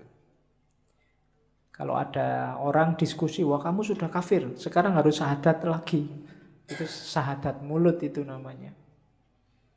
Kafirnya juga mungkin hanya kafir di mulut. Tidak hakiki. Syahadat yang hakiki itu apa? Kalau di Sirul Asror ada 12 kualitas diri yang harus dimasukkan dalam hidup kita paling tidak. Ada la ilaha illallah, ada Allah, ada Hu. Ini yang sering ditanyakan orang. Saya banyak ditanya tentang Hu ini. La ilaha illallah itu level awal. Hidup kita itu kan variabelnya banyak. Level takholli itu la ilaha illallah. Buang semua, sisakan Allah saja. Kalau kita sudah sukses dengan membuang segala yang bukan Allah, baru masukkan Allah. Makanya wiridnya Allah, Allah, Allah. Kalau level Allah kita semakin naik, kesadaran kita semakin tinggi. Kalau masih Allah itu kan seolah-olah ada makhluk di dunia ini, terus ada Allah di sana yang namanya tiap hari kita sebut. Tapi begitu kita sadar bahwa ya semua yang ada di alam semesta ini manifestasi, tajalli dari keberadaan Allah, akhirnya tinggal Hu. Hu itu dia. Bahasa Arab dari huwa. Di mana-mana ada dia. Maka wiridnya tinggal Hu. Itu juga masih berjarak, nanti pada puncaknya sudah tidak ada kalimat lagi. Jadi ada Allah, Awalnya la ilaha illallah, terus Allah, terus huwa, dia. Terus kualitas-kualitas yang lain yang harus kita hidupkan dalam kehidupan sehari-hari. Yang pertama al-haqqu. Kita harus, Allah itu maha kebenaran, dan kita harus menghidupkan kebenaran dalam hidup kita. Orang yang hidupnya memilih jalur bukan jalur kebenaran, berarti dia keluar dari syahadat. Keluar dari kesaksiannya bahwa satu-satunya yang layak disembah hanya Allah. Yang kedua hayyun, maha hidup. Hiduplah sebagai manusia dengan segala tanggung jawab tugasmu sebagai abdun dan khalifah. Qayyum, maha tegak, maha berdiri. Qahar, maha menaklukkan. Fattah, fattah itu pembuka. Wahhab, maha memberi. Ini dalam hidup kita sehari-hari, dasarilah dengan ini. Yakinlah bahwa apapun yang kita peroleh di dunia diberikan oleh Allah. Apapun masalah kita, Allah yang ngasih solusi, ya Fattah. Apapun yang kita alami dan kita lakukan dalam hidup kita, itu Allah lah yang menentukan. Namanya Qahar. Dan apapun yang terjadi, Allah yang mewujudkan. Qayyum. Ini prinsip-prinsip yang kita jalani setiap hari. Kalau kita yakin ada orang lain yang bantu kita mewujudkan keinginan kita, bukan Allah, berarti menyalahi syahadat. Dan seterusnya. Dan yang tiga yang terakhir itu wahid, ahad, somad. Wahid itu yang nomor satu, ahad itu yang satu-satunya. Tunggal. Kalau wahid dalam hidup kita, Allah harus nomor satu. Urusan apapun tidak boleh mengalahkan urusannya Allah. Itu berarti wahid. Kalau wahid nanti ada isnen, ada salasa. Nah, Allah harus selalu number wahid. Selalu nomor satu. Ngaji apa jalan-jalan? Kira-kira yang lebih disukai Allah yang mana? Oh, lebih disukai ngaji. Aku milih ngaji. Itu berarti wahid. Allah kita nomor satukan. Cari pacar dulu apa kuliah? Yang diridhoi Allah. Yang sunnah itu nyari istri, Pak. Jadi saya nyari pacar dulu. Allah lebih suka kita punya anak banyak misalnya.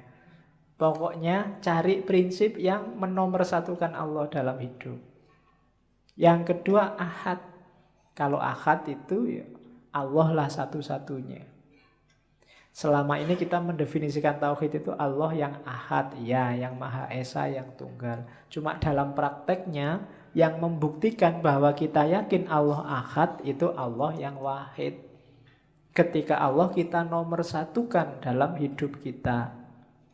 Buktinya apa bahwa Allah itu wahid? Allahus somad. Qul huwallahu ahad, Allahus somad. Buktinya Allah ahad itu Allah wahid. Buktinya Allah wahid, Allah somad. Allah satu-satunya tempat kita bergantung. Jadi satu-satunya tempat kita bersandar itu Allah. Itu baru kita syahadat beneran. Kita tidak menggantungkan diri pada ijazah, pada IP, pada gelar, pada uang, pada jabatan, pada pekerjaan. Allah saja tempat kita bersandar, itu berarti Allahus somad. Ini kualitas syahadat nomor satu. Mengucapkan syahadatnya gampang, cuma implikasi dan konsekuensinya panjang. Kalau sekedar asyhadu alla ilaha illallah wa asyhadu anna Muhammad Rasulullah saja gampang. Tapi dari situ kan konsekuensinya panjang.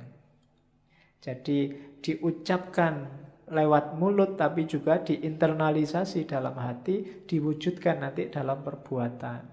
Wahid, ahad, somad, hayyun, qayyum, qahar, dan seterusnya. Itu yang syahadat. Terus bersuci, kalau ini simpel teorinya. Yang kita sucikan dua, lahir dan batin. Sebelum kita sholat ada bab namanya toharoh.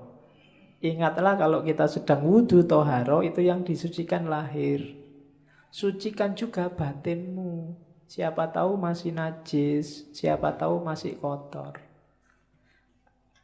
Ya konsep menyucikan diri paling simpel ya tadi. Taubat terus ikhlas.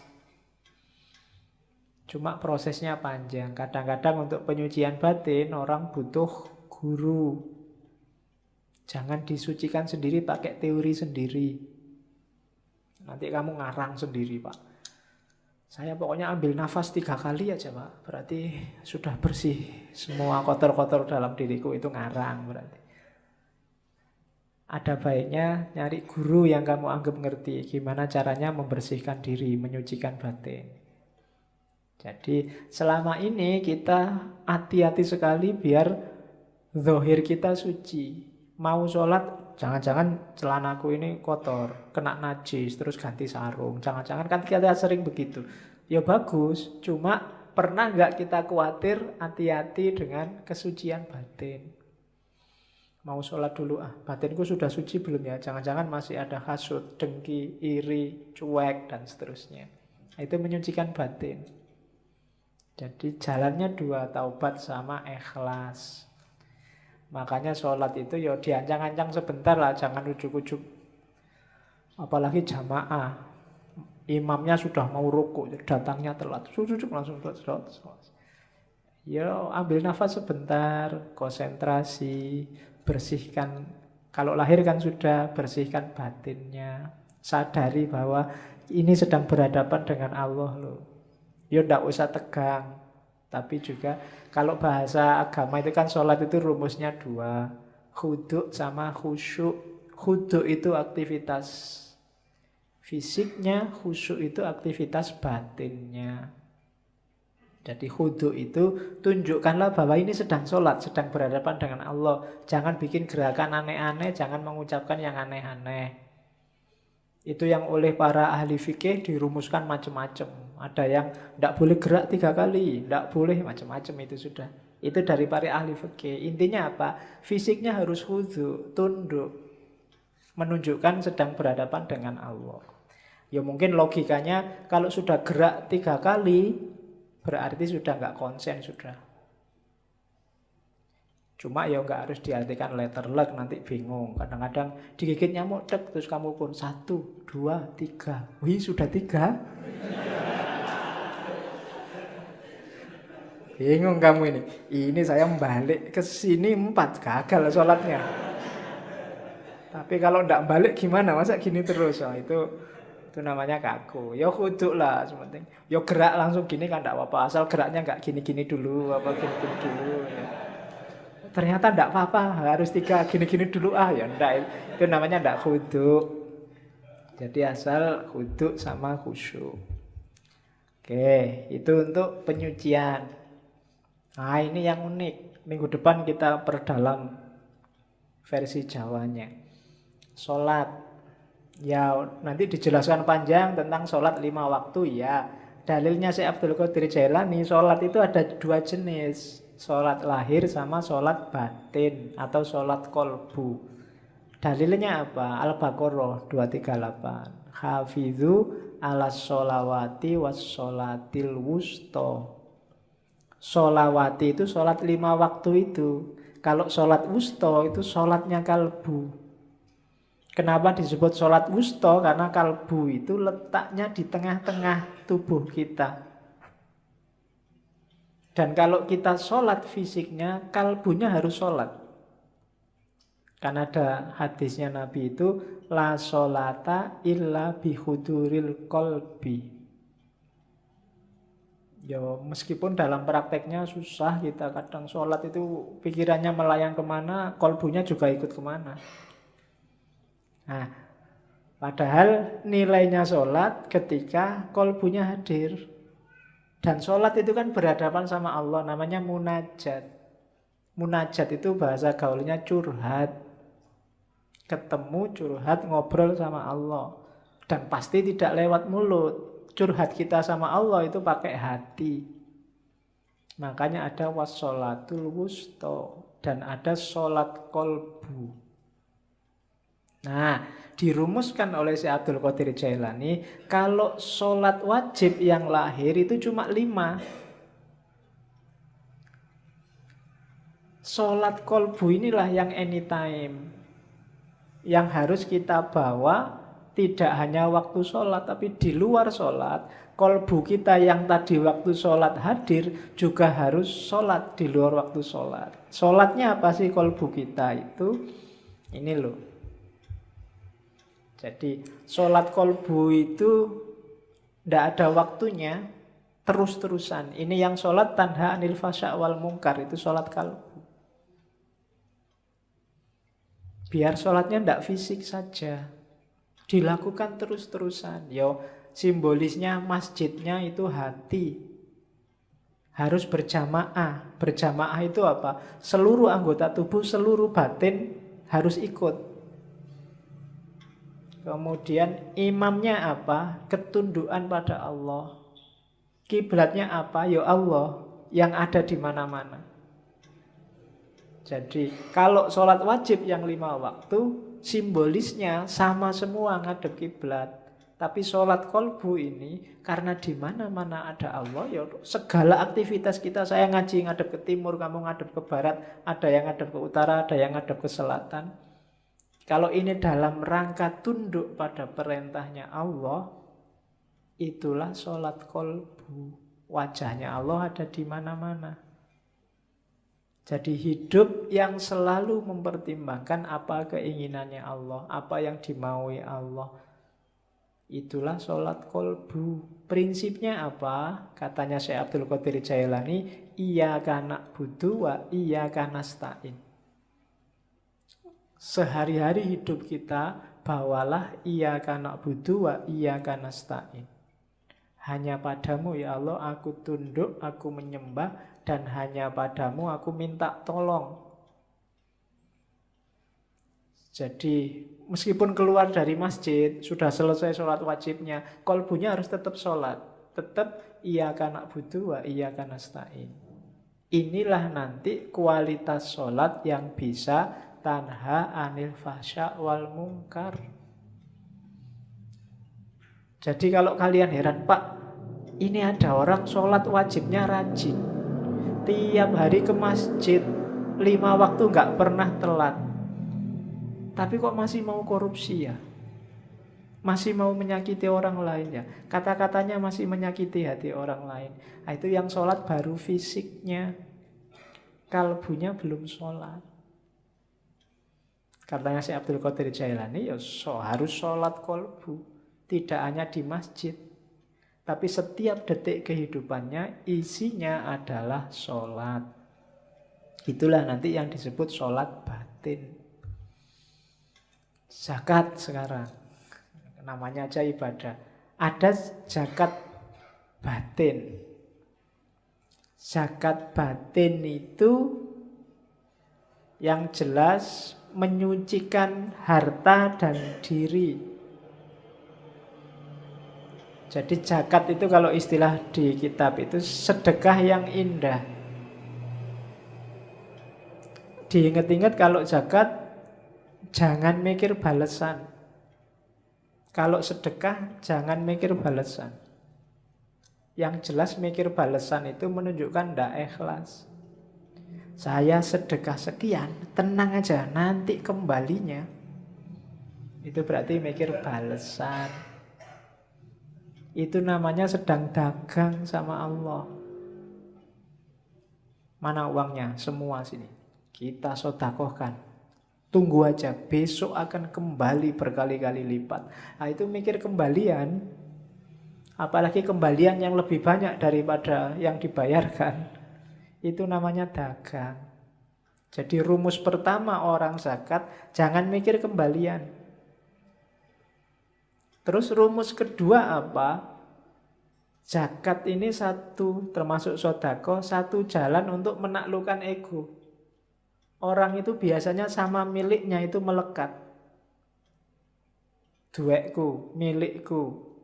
Jangan sentuh milikku, hati-hati tak sikat kamu. Nah, itu kan orang biasanya gitu egoisnya. Motorku, Habis dipinjam temenmu terus enak aja minjem, bannya gembos, bensin nggak diganti. Itu kan ciri manusia kan gitu. Melekat sama kepemilikannya. Perintah zakat, perintah sedekah itu latihan membunuh egomu. Yang tadi melekat sama dunia itu loh. Latihan dipisah. Itu antara lain lewat zakat. Dan jangan dikira kamu zakat, kamu sedekah itu nolong orang. Berapa kekuatanmu untuk bisa nolong orang? Kalau Allah mau, orang itu bisa dibikin kaya semua. Enggak. Kalau Allah mau nolong, dan Allah pasti bisa nolong, orang miskin sudah ditolong semua. Itu urusannya bukan kamu yang nolong. Itu ujian dari Allah. Melatih egomu menunjukkan keikhlasanmu. Jangan dikira, wah setelah dia miskin, sekarang tak tolong, baru dia kaya. Enggak, bukan kamu yang bikin dia kaya. Jadi kalau Allah mau, semua kebutuhan orang fakir miskin akan terpenuhi. Maka kalau berzakat, jangan niat bantu. Jangan salah, kamu membantu orang karena kasihan, itu juga termasuk ada kesombongan di situ. Emangnya Allah tidak bisa nolong dia? Pasti bisa. Maka kalau kamu zakat, niatilah lillahi ta'ala. Karena Allah merintah saya zakat. Kenapa? Aku itu cuma hambanya Allah kok. Kalau aku punya sesuatu, itu berarti titipan dari majikanku. Siapa? Allah. Hamba itu kan tidak punya apa-apa. Dia miliknya majikannya. Maka semua yang dimiliki hamba itu hakikatnya titipan dari Allah. Tidak layak kita merasa itu hak milik. Dan seorang mukmin sejati tidak pernah mikir selain Allah. Maka apapun yang terjadi dengan dunianya, termasuk berkurangnya hartanya, bagi dia sama sekali nggak masalah. Tidak menggelisahkan. Meskipun bolak-balik di rumahnya ada orang minta-minta, semuanya dikasih seikhlasnya dia. Kan kita sering kan ada orang minta, orang ngemis lah, ada orang di rumah, orang ngamen lah, yang sering bikin kita sebel itu kan. Dari pesantren mana datang, kita wawancarai sampai setengah jam, ngasihnya cuma 5.000. Ini pesantren mana, buktinya mana, suratnya dari Pak RT mana suratnya itu. Nanti akhirnya, wah saya tidak percaya nih mas, ini untuk ongkos saja 2.000. Sering kan kita gitu, pelitnya kita. Oke, ya seandainya ditipu emangnya urusan kita. Kasih aja kalau ada loh ya, kecuali kalau sama-sama tidak punyanya. Mohon maaf ya mas, bukannya nggak mau ngasih, saya juga tidak punya. Tidak apa-apa. Nanti yang ngasih malah yang nyari sumbangan. Kalau gitu tak sangoni mas itu. Oke. Nah itu mental dermawan. Puasa. Kalau puasa sama. Puasa lahir, puasa batin.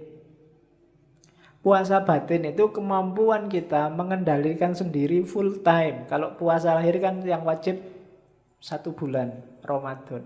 Tapi puasa batin, kemampuan kita untuk tidak tergoda, terkendali, menghadapi dunia.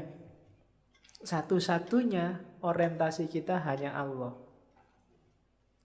Pingin sih ini, tapi kalau ini Allah tidak suka. Tidak aku Allah saja.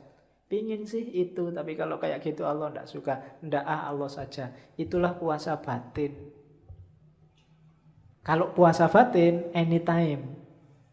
Kayak sholat tadi. Kalau yang lahir sih cuma yang wajib 1 bulan Ramadan. Puasa batin katanya Syekh Abdul Qadir Jailani ya bisa batal juga. Batalnya apa? Kalau kita tergoda oleh dunia berarti saat itu kita batal. Kalau batal gimana? Ya dimulai lagi dari awal. Jadi itulah puasa lahir dan puasa batin. Terus haji. Ini haji saya nggak sempat nerjemah, tak potong aslinya. Kalau haji syariat kita sudah tahu ada manasiknya. Kalau haji hakikat gimana? Fazadahu wa rokhilatahu awalan al-mailu ila sohibit talqin wa akhadahu minhu. Ini maksudnya apa? Untuk haji rohani, haji itu kan perjalanan suci. Perjalanan suci kalau rohani namanya suluk. Adanya di mana? Tasawuf. Jadi haji rohani itu ya para sufi yang melakukan riyadhah. Yang pertama apa? Carilah guru yang ngerti untuk belajar. Setelah itu apa? Summa mulazamata dzikri bil lisan. Setelah itu amalkan dengan lesanmu.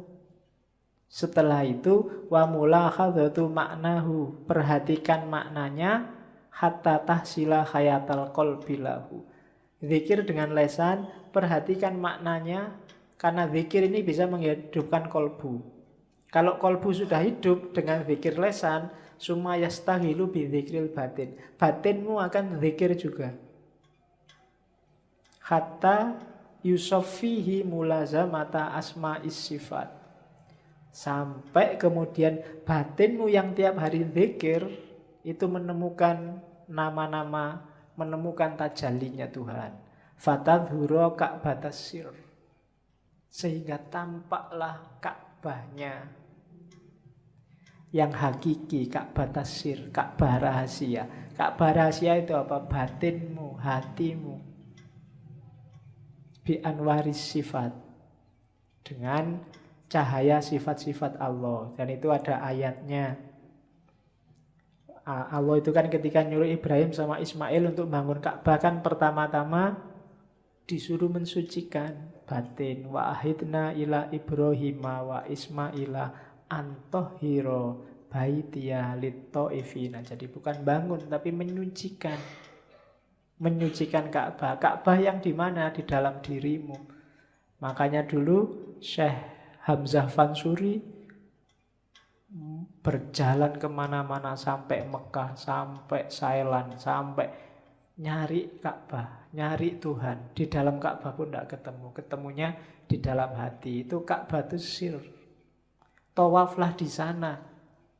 Kalau nggak ada kesempatan haji lahir, haji batin. Syukur-syukur bisa dua-duanya lahir dan batin. Nah itu kalau haji. Kalau zikir, ini ibadah semua. Kalau zikir, enggak saya baca ya, langsung ringkas. Ada zikir lisan, ada zikir nafas, ada zikir qalb, ada zikir ruh, ada zikir sir, ada zikir khafi, ada zikir ahfal khafi. Itu dari luar semakin ke dalam, semakin ke dalam. Saya jelaskan agak cepat, nanti dengarkan rekamannya lagi. Yang pertama zikir lesan, gampang. Mulutmu menyebut asmanya itu zikir lesan. Tujuannya apa zikir lesan? Mengingatkan hati. Yudzakirul qalb, biar gak lupa sama Allah, dibantu oleh lesannya. Karena hati ini sering bolak-balik. Kalau kualitasnya sudah bagus, zikir nafas. Zikir nafas itu zikrun ghairu mafsmu. Kalau hatimu bilang Allah, kamu bisa merasakan. Mulutnya diem. Tapi di sini Allah, Allah itu zikir nafas. Orang bilang suara hati. Kayak ada film yang bisa mendengarkan hatinya orang ngomong. Kata hatimu apa? Wah kedengeran. Itu nafas. Jadi zikir nafas itu ya sama sebenarnya kayak mulut tapi yang membunyikan sini. Kayak perasaanmu ngomong Allah, Allah itu zikir nafas. Naik level lebih dalam zikir qalb. Zikir qalb itu tidak lagi cuma ngomong Allah, Allah. Tapi hatinya mulai mengamati hakikat Allah. Kebesarannya sama keindahannya. Itu zikir qalb. Semakin fokus, semakin konsentrasi pada Allah. Tidak hanya mengucapkan Allah. Itu zikir qalb. Yang keempat zikir ruh. Zikir ruh itu musyahadatu anwari tajalliyatis sifat. Zikir ruh itu ketika orang melihat apapun Yang terlihat hanya Allah. Itu rohmu berarti zikir terus. Kamu lihat pohon, Allah yang terlihat. Lihat makhluknya apapun, Allah yang terlihat. Itu zikir roh. Berarti kemana-mana rohmu berzikir. Karena selalu di mana-mana kamu lihat Allah. Kamu selalu ingat Allah. Itu namanya zikir roh. Semakin dalam ada zikrus sir. Itu semakin, kalau tadi apa-apa yang dilihat hanya Allah, kalau ini sudah fokus ke Allah saja, akhirnya memahami rahasia di balik apa-apa tadi. Tidak lagi fokus di apa-apanya. Tidak lagi fokus di tumbuhannya, di hewannya, di manusianya. Tapi rahasia di balik ciptaan itu, di situ ada Allah. Itu namanya zikir sir. Sudah mulai fokus ke Allah saja. Semakin dalam namanya zikir khafi. Kalau zikir khafi ini bukan lagi tajallinya Allah yang jadi fokus. Kalau tadi kan yang roh itu yang dilihat tajallinya Allah, terus masuk ke sir, rahasia dari tajallinya Allah itu yang difokusi. Kalau sudah khafi, Allah saja. Hakikatnya itu Allah itu apa? Makanya ada istilah fi maq'adi sidqin. Tempat duduk yang benar. Maksudnya posisi dan hakikat Allah itu apa? Itu zikrul khafi. Sudah tidak ada apa-apa lagi yang dipahami, difokusi, cuma hakikat Allah. Baru yang terakhir, zikru ahfal khafi. Khafi itu samar. Samar yang paling samar. Samar yang paling samar itu fana. Bahkan dirinya sendiri nggak ada, yang ada hanya Allah. Itu zikir ahfal khafi. Dan 7 level zikir ini sifatnya hierarkis. Semakin naik kelas, semakin naik kelas. Diteorikan nggak ada gunanya, praktekkanlah. Ya, batinmu, hidupmu, sampai dirimu sendiri lenyap, yang ada hanya Allah. Berarti sampai ke level fana. Namanya zikru ahfal khafi. Terus bagian akhir dari kitab itu Syekh Abdul Qadir Jailani mengingatkan, hati-hati ya, kalau kita sudah jadi orang baik, sering-sering ada penyusup. Penyusupnya itu apa? Sifat-sifat buruk yang kita tidak sadar. Orang baik yang tersusupi sifat buruk, ya karakternya berarti dia sekarang jadi orang buruk. Dan itu katanya Syekh Abdul Qadir Jailani, contoh hadisnya banyak.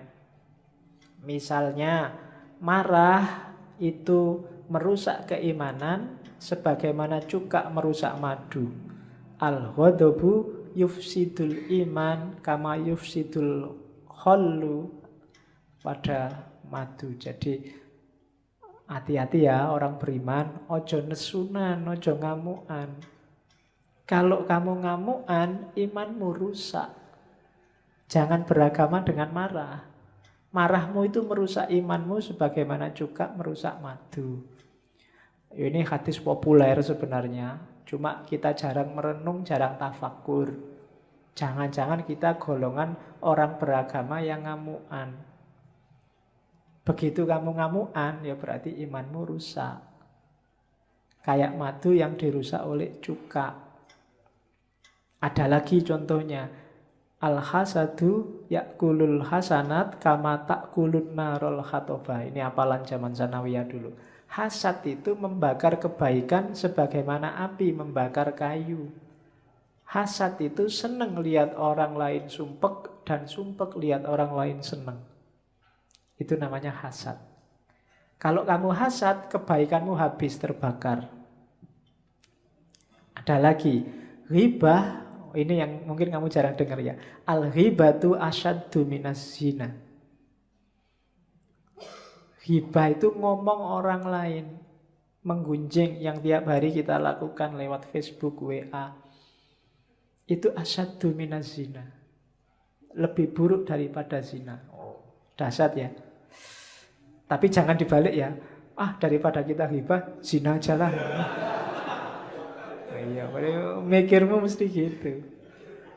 Ya, hati-hati jangan ghibah. Ini kalau di Sirul Asror nanti di bawah ada. Kalau pingin ngejar sanatnya ada rangkaian sanatnya. Ada lagi, al-fitnatu na'imatun. Fitnah itu sesuatu yang tertidur. Dan Allah melaknat siapapun yang membangunkannya. Siapa yang suka fitnah, bikin berita hoax, Allah akan melaknatnya. Orang bakhil itu tidak akan masuk surga, meskipun dia abid atau zahid. Ada lagi, riya itu syirik khafi, syirik yang tersamar. Ada lagi, para pemfitnah itu tidak akan masuk surga. An-nammamu la yadkhulul jannah. Ini hadis-hadis yang menunjukkan sebaik apapun kamu, kalau menyusup dalam dirimu sifat-sifat buruk, maka tidak ada gunanya kebaikanmu semuanya. Ibadahmu, kesolehanmu, segalanya akan rusak kalau dia masuk sifat-sifat buruk. Namanya orang-orang yang mufsidin, rusak dan merusak. Maka hati-hati dengan moralmu, mentalmu. Oke, ini kalimat penutup. Kalau di Sirrul Asror, yang bagi ayyakuna lisaliki fatonan basiron nadhiron ila khawatimil umur. Seyogyanya, karena kita di Jogja, nah, ya kan yang bagi kan sejogjanya, masuk sesolonya kan enggak. Oke, sejogjanya seorang salik itu harus fatonah, pinter, cerdas, basiron, mampu membaca realitas rohani, itu basiroh. Nadhiron, mampu melihat realitas materi. Ila khawatimil umur, hingga ke hakikat segala sesuatu. Jangan tertipu seorang salik. Wa yatafakkaru fi idbariha, dan berpikir, bertafakur, mencari hikmah terhadap peristiwa yang sudah terjadi. Walayah tarro bidzohiril akhwal, dan tidak tertipu dengan zohirnya sesuatu, zohirnya satu kondisi. Jangan ketipu dengan lahirnya. Faqodittafaqo ahlat tasawufi, dan sudah bersepakat, sungguh telah sepakat para ahli tasawuf, annasalika ilal ahwal yahfalu an mukhawwiliha, bahwa seorang salik yang hanya ambisi mengejar ahwal, biar dapat karomah, biar naik derajatnya, biasanya melupakan orang yang memberikan ahwal, yaitu Allah. Itu salah satu ketertipuannya. Kayak seperti firman Allah, fala ya'manu makrallahi illal qaumul khasirun, dan tidak akan merasa aman dari tipu daya Allah kecuali orang yang rugi. Jangan merasa sudah benar, sudah selamat, sudah pas, karena kalau kita merasa itu kita akan rugi. Sebagaimana dalam hadis qudsi selanjutnya, peringatannya Allah pada Nabi Muhammad, ya Muhammad, basyiril mudhnibina bi anni wafurun wa anziris shadiqina bi anni ghayurun. Wahai Muhammad, gembirakanlah orang-orang yang berdosa, karena aku ini maha pengampun. Dan peringatkan orang-orang yang benar, para shadiqin, bi anni ghayurun, karena aku ini maha mengubah. Jangan gembira dulu orang-orang yang hari ini merasa benar, karena Allah maha mengubah. Satu peristiwa kecil bisa mengubah orang-orang sodik jadi orang-orang terlaknat. Dan mudhnibin, jangan putus asa, karena Allah maha pengampun. Asal bertobat dan menyesal, insya Allah akan mengampuni. Jadi ya Muhammad, basyiril mudhnibina bi anni wafurun wa anziris shadiqina bi anni ghayurun. Alhamdulillahirabbil alamin. Ya, kita sudah selesaikan sebagian dari Sirrul Asror. Minggu depan kita fokus tentang sholat dari wali Jawa. Syekh Siti Jenar. Kurang lebihnya mohon maaf. Wallahul muwaffiq, wallahu a'lam bissawab. Wassalamualaikum warahmatullahi wabarakatuh.